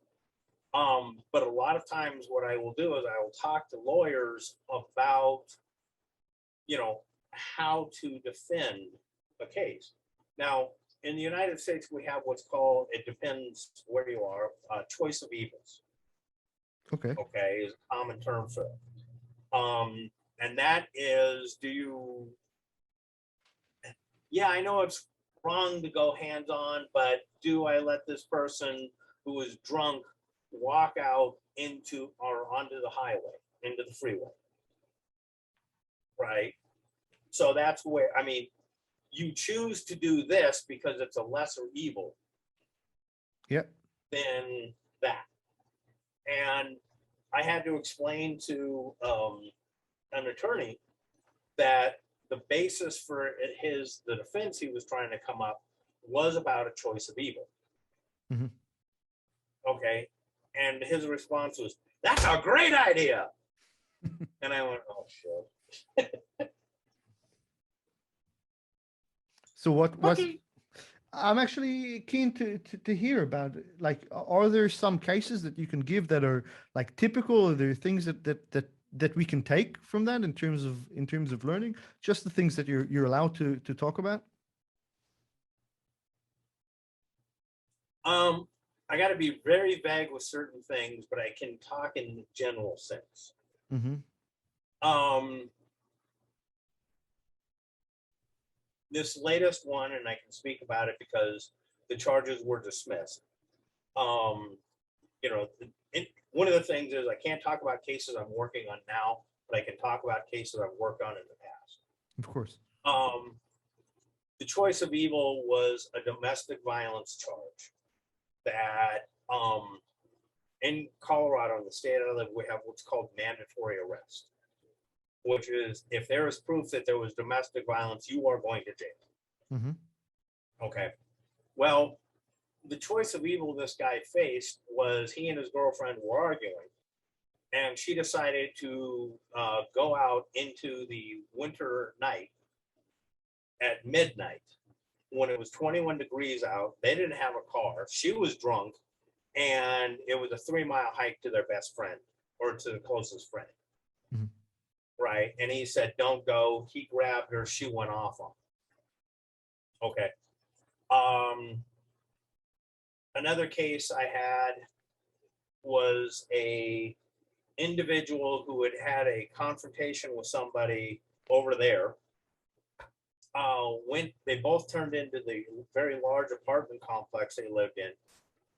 One guy went that way, the defendant went that way, went over to his place, got ready for work, came walking out, and the other guy was driving through the apartment complex and had a cattle prod with him. Mm. Okay, so the defendant walked out and says, "What are you doing here? Get out of here!" And the guy tried to hit him with a cattle prod. Okay, he got arrested. He was the one arrested, and for no reason based on what actually happened, but the head cop showed up and said, "Oh, you're former Air Force? I grew up near Air Force Base. I hate zoomies." Boom, he goes to jail. Okay. I mean, there's so many. Well, the first case I ever worked on was the Mongols Hells Angels riot at Laughlin, Nevada. Okay. Okay. Now, for the record, I don't like the Hells Angels. If one of them were on fire, I wouldn't piss on them to put them out. Okay. Well, here's all the brouhaha in the press saying, blah, blah, blah, the police are doing this. It's, an internet or an interstate crime, blah, blah, the feds are involved.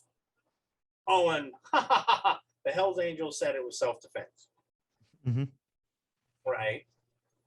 Okay. Well, this is my first case ever, by the way.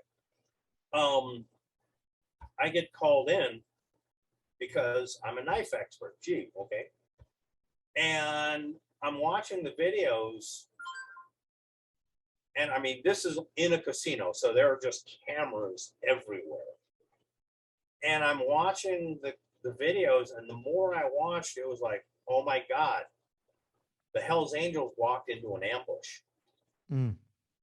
I mean, it was set up, and it was like, oh my God, this actually really is self-defense. Right. So, the report I did, after like literally hundreds of hours of watching videos, showed coordinated movement and communication to the point, by the way, of Mongols taking their women and drunks out of the conflict zone in preparation. But they're like giving instructions and talking on the phone. I mean, coordinated action. So yeah, that's the kind of stuff that an expert can see and bring up, and that information is what the attorney uses, to help, defend the individual. Yeah. Yeah. 100%. So that's just a few cases. 100%.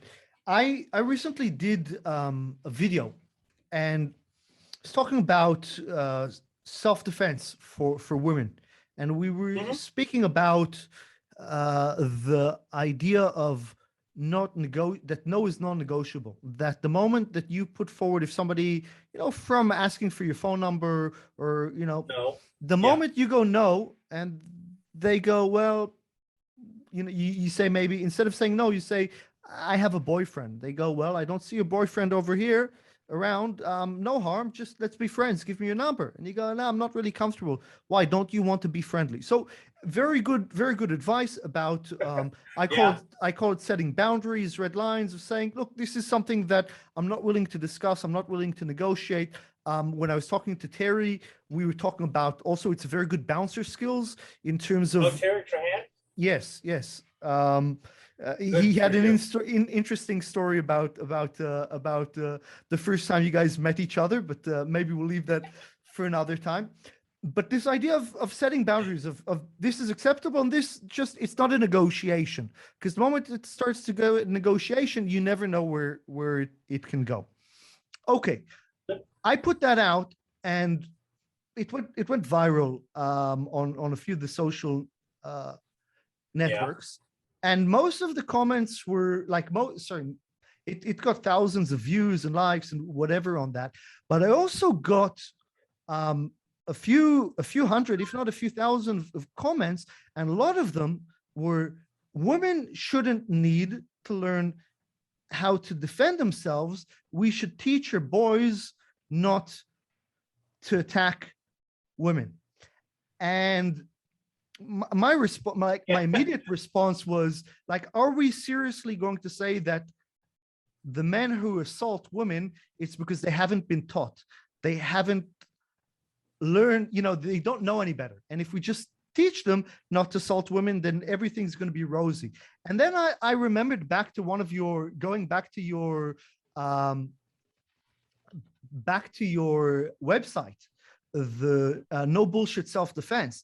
And I remembered years ago, before it was even an issue of, we should teach your boys, women shouldn't have to learn self-defense. You were already talking about that. Can you go a little bit into more detail? Do women need to learn self-defense? Is it right? Okay. Is it moral? And why? Hang on. I'm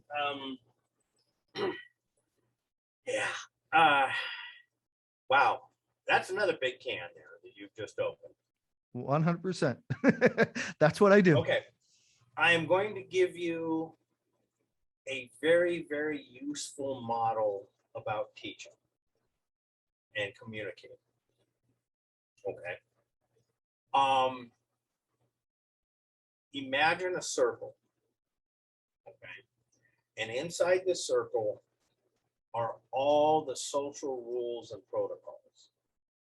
Okay. And if you stay inside the circle, you pretty well are protected by those protocols. Okay. Etiquette is an amazing form of how to handle, get through the day situations. Okay. Now, I really dislike the idea of people go, well, women they don't have power, and they need to be empowered, mixed with the women shouldn't have to. Mm-hmm. Okay. I consider that approach to be absolutely psychotic. Very much within this circle that I just described, women have power. 100%. Okay. 100%. Women actually have, when I'm training, they have more of a drive to protect. Like, men fight for all kinds of stupid reasons. We fight over a beer, over a parking spot. We fight to show who's the top dog. There are many reasons why we fight, and normally none of these have to be lethal. Women fight to protect themselves and to protect their young. And that's why in the animal kingdom, not just in humans, when women fight, they're much more geared. They're out for blood. Now, Exactly. They're out for blood. So women are certainly yes. powerful. They can certainly defend themselves. They have a Okay. primal Hang on. instinct. Hang on. We're not. We're not there. We're not at fighting yet. Yes. Okay. I'm married. Are you married? Yes, I am. Okay. So, who takes out the garbage in your house? Who does the heavy lifting? Okay. Now, when you are asked by your wife to do this, do you speak about empowerment? Do you talk about, women's capability to take out the garbage? No, you just take out the damn garbage. Yes, Mhm. dear. Okay. Within social structures, women have a whole lot of power. And power being defined as influence, not just imperiously ordering. Mhm. Okay. There's a give and take, there's influence. And yes, there's a lot of power involved there. And it is based on how good you are, what role you're in, scale, all really complicated. Like I said, you really opened a big can of worms here. But as long as everybody is cooperating and following these rules inside the circle and those rules will protect you. Mhm. Okay. You have ways of handling this. And when Rory and I did conflict communication, we talked about scripts, social scripts, micro scripts. They give us ways how to handle situations, Mm. right? And they're predetermined, and it's like, excuse me, thank you very much, etc. They let us get through the day, and they're wonderful for that. Okay, and inside the circle, if I do this, it is expected that your response will be. Okay, now manners are a great thing. It's like, can I have your phone number? I'd really prefer not to, thank you. Well, I mean, hey, I really want your phone number, right? Come on, what, are you afraid I'm going to call you? I mean, all these things that they do. Now, Well, that's a reason very I good don't- description, and that's what I like. Rory discusses about how bad guys use your scripts against you. yes, hang on. Now we're getting to the interesting part. That was all just set up. Okay. Now, inside the circle, you have these rules, and the rules will keep. Outside the circle, those rules don't apply. Mhm. Okay. And it's a whole different ballgame. Now, a predator can step outside the circle and have a tactical advantage over anybody inside the circle who is playing by those rules. Okay. It's, he's going to win by using those antisocial tactics against somebody inside a social, right? Mhm. Now, what predators really don't like is when they step out the circle and you go, okay, and you step out too. It's like, shall we dance? Right? And all of a sudden it's like, oh wait, I don't have the advantage. I'm gonna hurt. This is gonna hurt. I'm gonna bleed. I may even die. Right? Now, what's They've fascinating chosen in 1 second, they realize what you've communicated to them is, I know what's happening. And they go, well, I've chosen the wrong target. And 9 times out of 10, there's still that one time, which is why we train how to hurt people very Yes. badly with our hands and our feet and our elbows and our knees and our heads. But 9 times out of 10, they go, you know what? I misassessed the situation. Let me go find somebody else. And you know how I describe that? Is that here they are outside the circle, here's the circle, and all of a sudden, straight out of a cartoon, they're back inside the circle. Yep. I like that. Wow, I really like. Okay, it took me a while the circle thing. It took me a while, but now I like that. I really vision that. It's kind of like this game where we're both swimming around in the circle, right? We're both there. Me and the attacker. We're both in a bar. We're all pretending that we're sheep. All of us are sheep, just kind of hanging around. And all of a sudden, they step out to be the wolf, and you go, well, I also know how to bite. Let's go. Which is interesting because, okay, if I'll leave you in this, I'll let you keep on going in a second. Would you say then that social violence, status-seeking violence, is within the circle generally, right? It It's can be, everybody wants to see it, everybody films but it. It's it part of our can be, normal scripts, even though it's violence. It's right. kind of It so. It's can be, socially, to an extent, it's socially accepted violence, socially right. And some people will go, tolerated. oh my God, that's out of the circle. Right, it is, right? Now, here's where, when you step outside the circle, you're playing an entirely different game, Mm, okay? And the rules inside the circle don't apply. So what keeps this person, the predator, running back inside the circle, keeps him safe, is he's pretending he's little Bo Peep, who, I didn't do that. I've always been inside the circle. I meant no harm. See how sheepish I am? mm-hmm. Right? Now, that's bullshit and you know it. But especially for women, the reason I use this circle analogy and outside the circle, it's very easy to understand that. What is especially relevant about this model is for women is how often they encounter what I call circle straddlers. Mm. Okay. Now, the rules are here. The rules are, if I do this, you're supposed to do this. Right? Well, a circle straddler will put one foot outside the circle and keep the other inside the circle. Okay. Where he's like, well, yeah, but I really want your phone number. I think we can have a good time. Or, what's the matter? He's straddling the circle. He's not following the scripts, which, by the way, a lot of power in following the scripts solves a lot of solutions, things you don't have to deal with if people follow the scripts. He hasn't stepped totally outside to justify, throwing his ass out a window, but he's straddling the circle. Okay, and that's a problem women encounter all the time, and they get very, very upset with, because this answer isn't working. Often they're scared of this one, but how do you handle this middle dancing from foot to foot? Right? The answer to that is to be able to shift mental gears. Now, inside social, I'm thinking a certain way. I'm, somebody says, please, thank you, etc. We have all the scripts. Outside the circle, I know how to play that game too. Yeah. Okay. That's a mind shift. That is a very big mental click, right? When somebody's straddling, it also requires a mental click, a shift.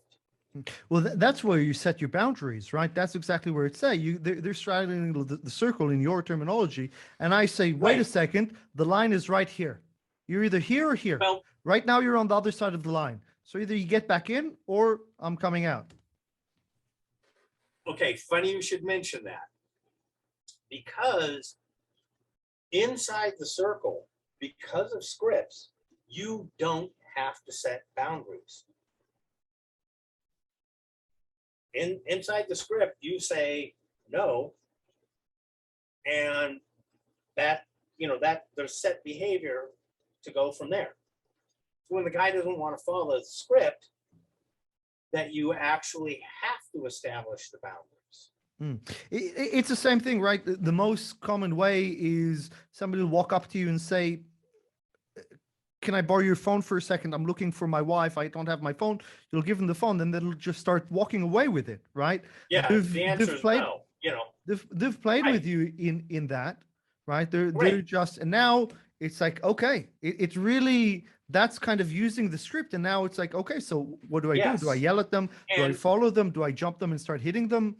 Right. Well, and that is, okay, bigger picture, you're now beginning to see all the different ways it can apply. Mm-hmm. right?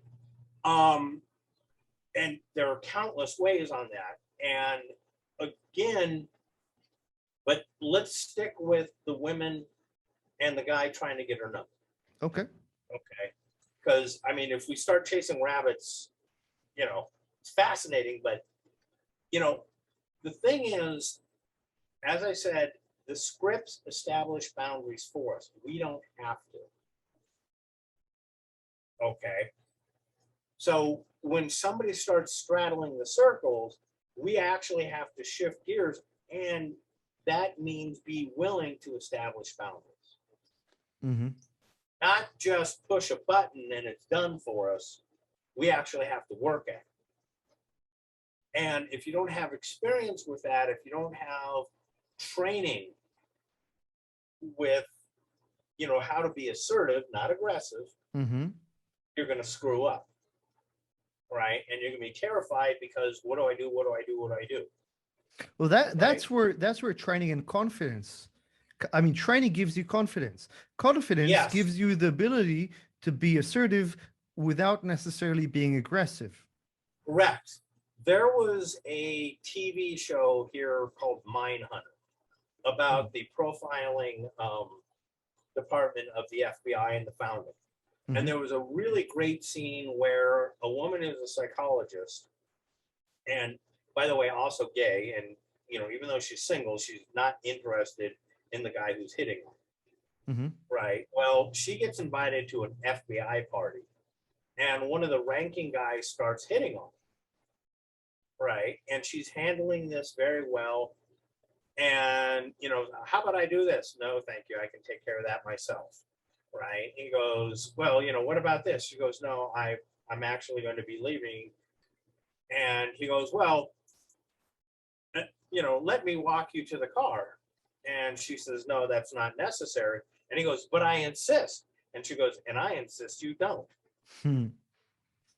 Right. Beautiful, beautiful dance. Yep. Right. Where instead of freaking out that he's not following the script, recognize that he's straddling the circle and you have to straddle it too. That what's really going on is him trying to get around your boundaries to get what he wants. Yep. And once you realize that circle straddlers are almost inevitably about me, it's all about what they want. Okay. It's really easy to set boundaries because you know what? This is a ploy to get what they want without concern about what I want. Mm-hmm. Now, going back to the phone, may I borrow your phone? No. Right. Oh, but I really need to find my wife. I set a boundary. I said no. Inside social scripts. But you need to be able to back it up. Actually, this is a situation that, I mean, I've seen it many times. This is a situation that actually happened to me personally. I was sitting at a cafe with my wife, just outdoors, and there was a guy. I spotted him, 10 minutes before he knew. He was a bit intoxicated. Or twitching. Big Yes. guy, big guy, a big Russian dude. Didn't look clean, looked a bit drunk. Yeah, I could see he was trouble, and he was eyeing me for a while. Yeah. And then he approaches me. I had my phone on the table, which is already, you see that, put your phone in your pocket. But again, it's very, and short of the matter is he comes in and he's like, can I borrow your phone for a second? I go, no, you can't. And he goes, I just need to make a quick call. I'm looking for my friend. And I say, can't help you. Keep on moving. Mm-hmm. But the next step is, okay, so this guy starts domineering. I'm sitting down. He starts hovering above me. And I could see in his mind, because often that's the next step. He's like, okay, do I hit this guy? And I'm looking and I don't I know I can see his eyes out of my peripheral. I know exactly where I'm going to land the punch. Like I'm just waiting for that trigger. Obviously, you sense that. You can sense when somebody's about to hit you. And I was certainly about to hit him. And, fortunate for him, fortunate for me too, because, at the very least, it's, you get a trip to the police station. He backed down. My point here is that setting your boundaries without being able to backing, enforce them right? Which is most people can't. is Right. is challenging. Now, And hey, I'm right, not, look, you know what? I'd dare say that for 9 out of 10 people, and I'm certainly, I'm in a minority as far as I've dedicated my life to studying martial arts and to, being in the military, and I'm fairly confident with my ability to take specifically that person down in that situation because I could smell it coming. I chose not to give my phone. Hey, if you're in that situation, you decide, screw it. It's just an iPhone. Those things break anyways, and you got to get a new one right, every year. Give him your right, phone. right. Give him your phone. Mm, It's, I like the Samuel L. Jackson. They've got a scene in Pulp Fiction, right? Where the guys, Samuel Jackson is sitting with John Travolta. John Travolta, right? There's these two badass gangsters, and these, amateur criminals walk in and they want to rob the place and they want to take everybody's wallets from them. Yes, And yes. and at the end One of of the my scene, favorite scenes of that after movie. exactly, and after everything that they've been through, right? It's what, the Tarantino, all the scenes in order, but these guys have just, killed a bunch of guys. They've brought back Uma Thurman back from ODing, and they're sitting in this Mhm. restaurant after I think they were chopping a body to pieces Yeah, that they found in the they'd have trunk. a bad day. They had a bad day, and they're sitting in this restaurant, and these guys come in, and Samuel Jackson is feeling spiritual. So when he asks for the Yes. wallet, he chooses to give him the wallet, and he lets them know, I'm giving you the wallet so that I don't have to kill you. And Huh? obviously, it's lost on the robber. He doesn't understand how he just. Actually, I don't remember. I don't actually remember. I think they do end up getting shot up in the end No, no, when actually they end up walking out of there, but oh yeah, he yeah, made it, he negotiated.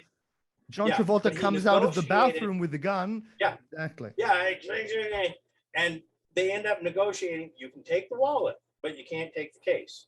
Yeah, and it's also the thing. Right. I'm giving you the wallet so I don't have to kill you. So in that Yes. situation, it's perfectly okay to be in that situation. Say, yeah, I could hit. It was probably not the right thing to do if I go in mindset. It Well, probably would have been yes. cheaper. I mean, okay, you're the expert. Let's talk this Well, through. Let's say I'm in America, right? And let's no, say no, no. let's Hang say on, I hang on. punched let's say I punched this guy. Okay, how No, much how hold much would on. it cost me? How much would it cost me? Assuming that I could prove my innocence. How much Uh, legal fees would I be up to? again, it depends on how well you could describe what happened. Um, I had an incident not, a couple of years ago where there was a guy who was bleeding, and I'm talking to him, trying to talk him down, right? And the cops show up. Cool. I step back. I'm just waiting. I'm leaning up against a trash can, just kind of waiting. Sergeant rolls up and says, sir, what you've been doing is called dueling. You will be charged. And I said, well, we got to talk about that. And the cop went, right, way too calm. So he and I talk. Next, or I'm sitting there waiting. Another cop comes out, goes, what happened? I explained the situation. I explained I didn't hit him. I was trying to de-escalate the guy. Right. And the cop looks over and goes, Sarge, forget the previous. Hmm. So I'm like, okay, so we're talking. So there's no thing of how much will it cost you, because it depends if you can avoid it in the first place. Later, nobody went to jail that night because the cop shrugged and says, you know what, I'm just going to write this up as self-defense and lesson learned. I could avoid it. I mean, if I was a Yeah, it's prosecutor, I'd say possible, but I'd say if I gave him my phone, the hold on, probability of a fight hang on. happening. Go ahead. That's assuming it was about the phone. Mm-hmm. Mm-hmm. Okay. Here's kind of a problem of, you assume the guy was after your phone. And that is an okay assumption. But again, when we're talking outside the circle, there are many other possibilities. Okay. I have encountered people who they don't care who, they just want to attack somebody. Mm-hmm. And this goes back to an older model I used to use, and it's still, I find it valid, the tantrum types. Mm-hmm. These guys are just looking for an excuse to go off, and they keep on escalating, right? Where it's like, give me your phone, now give me your wallet, now give me, blah, blah, blah, blah. And Yeah. basically, the demands escalate until you can't meet them, and then they use that as an excuse for attack. Or it's a telltale sign, right? When we're teaching, what to do when somebody's got a knife to your throat. Generally, you give them the wallet, but if you've given them your wallet and you've given them the phone, you give them your keys and your watch, and they're still hanging around without showing them any intention of going anywhere, you better get ready to hit them really, really hard. Yeah, because this is not about robbery. The only thing that you've got left to take is your life. Well, understand that a whole lot of, using Rory's model of, asocial process predators, mm-hmm. they like to play with their food. Mm-hmm. Okay. And, the thing is, you come across as somebody who can handle himself. Now, the fact that this guy chose you is an important factor. Right? That it's like, okay, this guy must think that he's not looking for just anybody. He's looking for somebody that he beats him up or he gets away with it. He's got mucho macho. So the fact that he approached you and not somebody else is indicative of this may not just be about getting the cell phone. I got you. So what you're saying is it's about specifically getting the cell phone from somebody like me, where that comes with, and then he could come into that and he could go, well, the cell phone's not enough. Let's see where else we can take this. Right. Now, I live out in the country or in a small town, and the country's right over there. I took a photo of a drive, which it's not exactly a road, but it is a road, but it's more of a private road, yada, yada.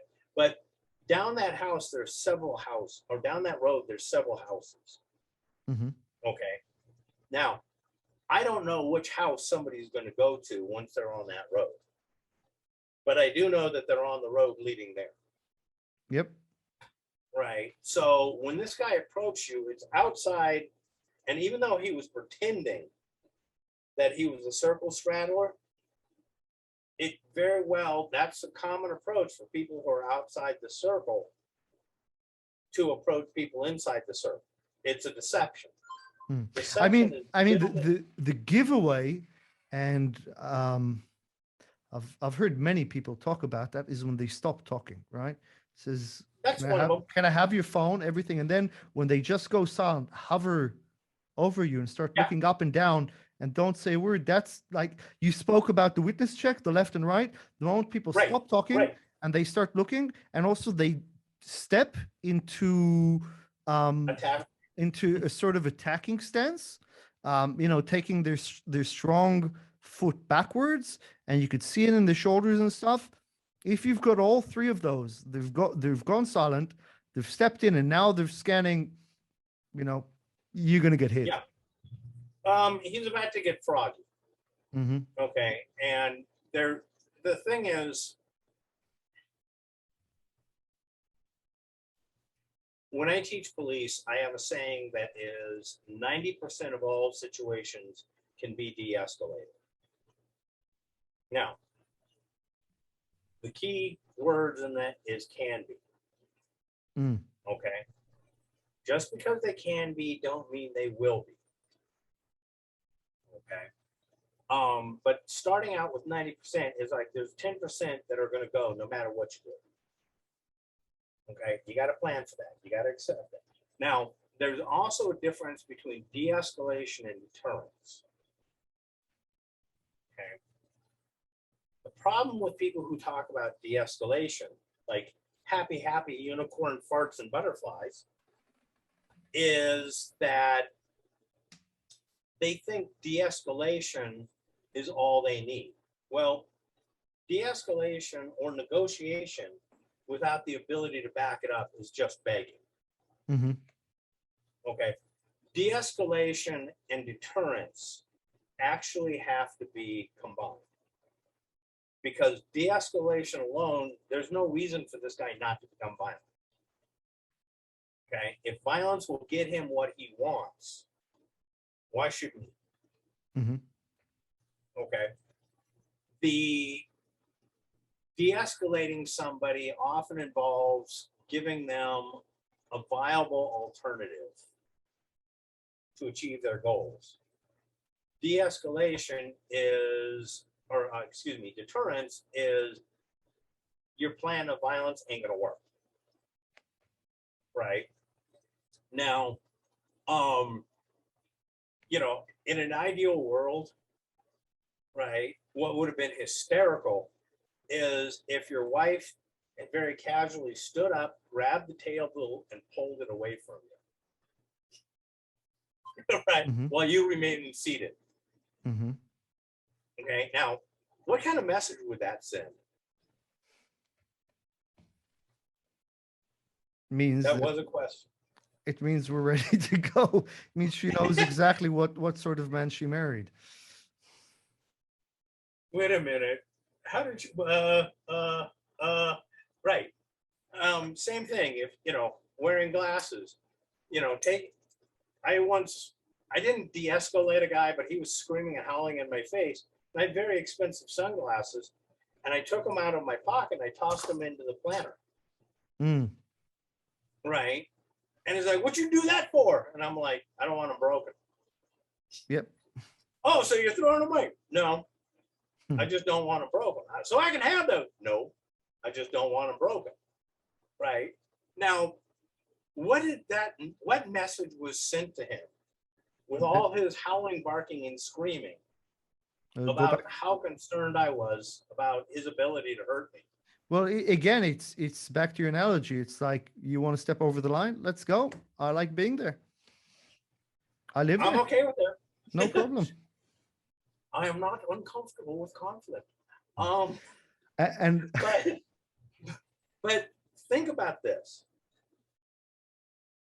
What message was sent that I was more concerned about getting my glasses broken than I was him? mm-hmm. Right? His big bad didn't quite have the results that he wanted to. Well, the Okay, the predators, before they come to attack you, right? They're going to check you. They're going to do a little interview, and we probably go into that a lot. Sorry, maybe somebody should have done a video about the 5 stages of violent crime. Let's see: intent, interview, positioning, attack, and reaction. Oh wait, the camera just fritzed out on me, and I counted with my finger. No, I could. Okay, you still there? Okay, I'm here. I'm not going anywhere. Right. Well, the idea of this is known behavior, right? And yes, they will interview it, because if they choose the wrong target, they know they're screwed. So, your drunk Russian, number one, you don't know where he was heading with this. Okay. It could have just been, it could have been a legitimate request because he needed to use a phone. But hey, I'm sorry, I'm not going to loan you my phone. Now, I found being super polite while enforcing my boundaries takes away a lot of the excuses that tantrum throwers use to justify their violence. Mm-hmm. Right. So, can I use your phone? Sorry, man, can't help you out. No, but I really need to make a phone call. I understand, and I know it's inconvenient, but I don't give my phone out to people I don't know. So sorry. Now, what did I just do there? That was a question.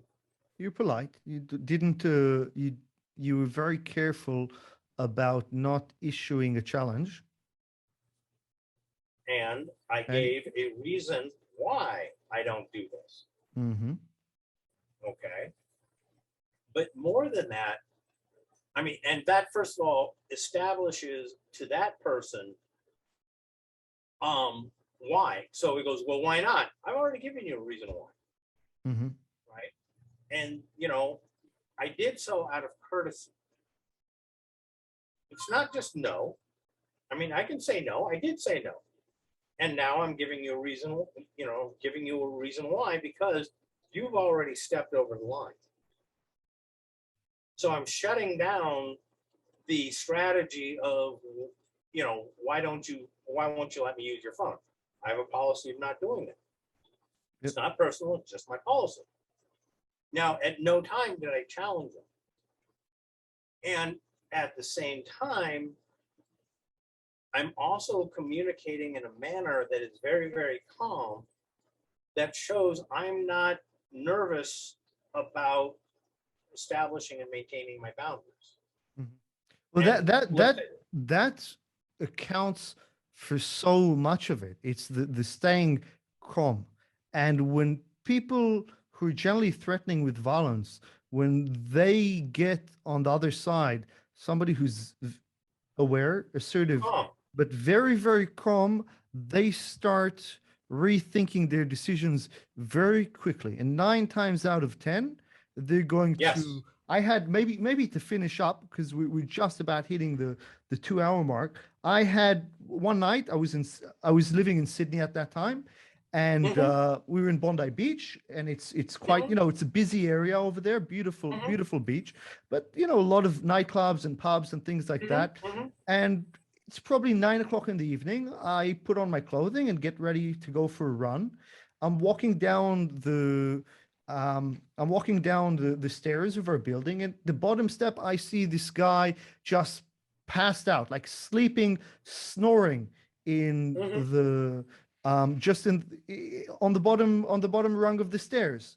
Had to kind of walk over him. Huge, massive tattoo on his chest, and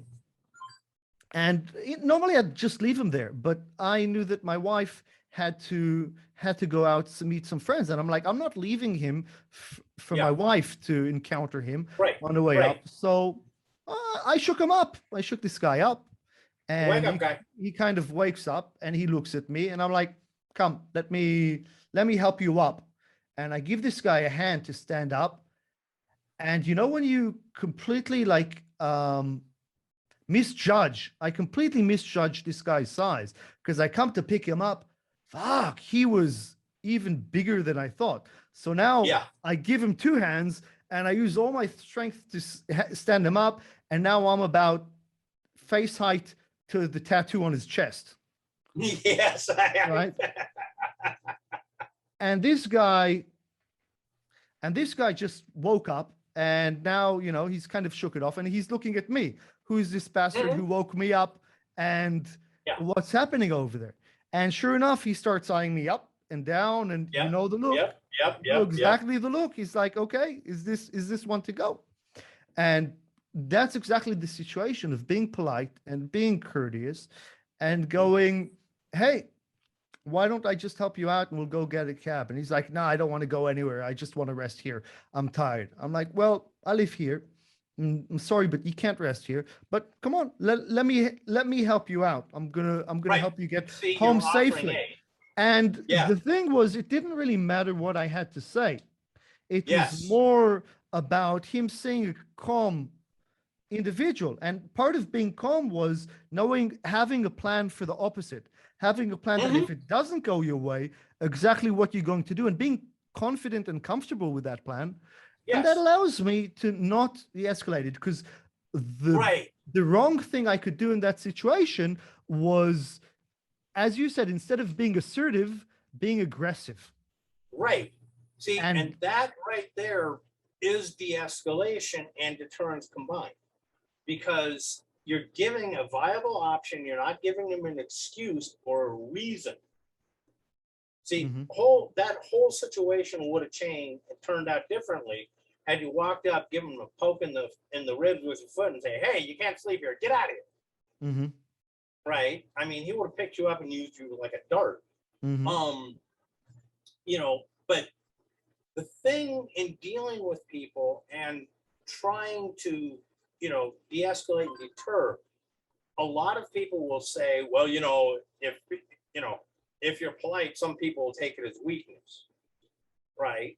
No, if you're polite, if you try and de-escalate with the ability to deter, that is not weakness. And what's missing over there is the being assertive, right? It's being polite and being weak, of saying, like, begging them, hey, please let's not fight, or, you know, please, I don't want to fight you. And there's Right. a saying, I'd rather not. Right. You're really, you know, one of my biggest threats back in my bouncing days was, don't make me put my coffee cup down. Mm. Right. But it's that confidence.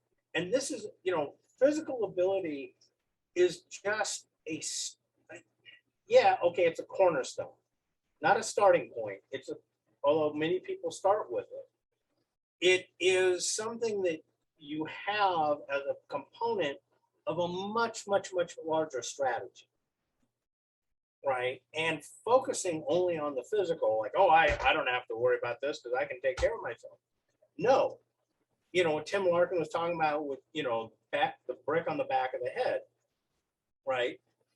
The 5 guys showing up to attack you, etc. All these things are real, but you have, you know, you do have to have that cornerstone of physical ability not to freak out. And a lot of times, going back to the women in the circle straddlers, a lot of times women don't have that. Mm. Okay, yes, they can, but it takes time, effort, and development, right? So what they have is they have a thing of power that they're comfortable using, and they don't know how to handle a straggler. They really don't know how to handle somebody who's operating outside of the circle. Mm. I hear you. Okay, this might be an excellent place to put a pin in it. I say put in it because I've got so many questions yet that we haven't even. You want to come back and do this again? We haven't got into that. Yes, that was a pretty good guess. Let's do it. Excellent. Yeah. Thanks for listening. If you enjoyed this episode, don't forget to subscribe, and if you're feeling especially generous, leave me a rating and a review. The full episode notes are available on ronengelman.com, where you'll find links to what we discussed today and information on how you can train with me and my team in Israel. Stay safe, stay healthy, please stay well, and I'll see you around.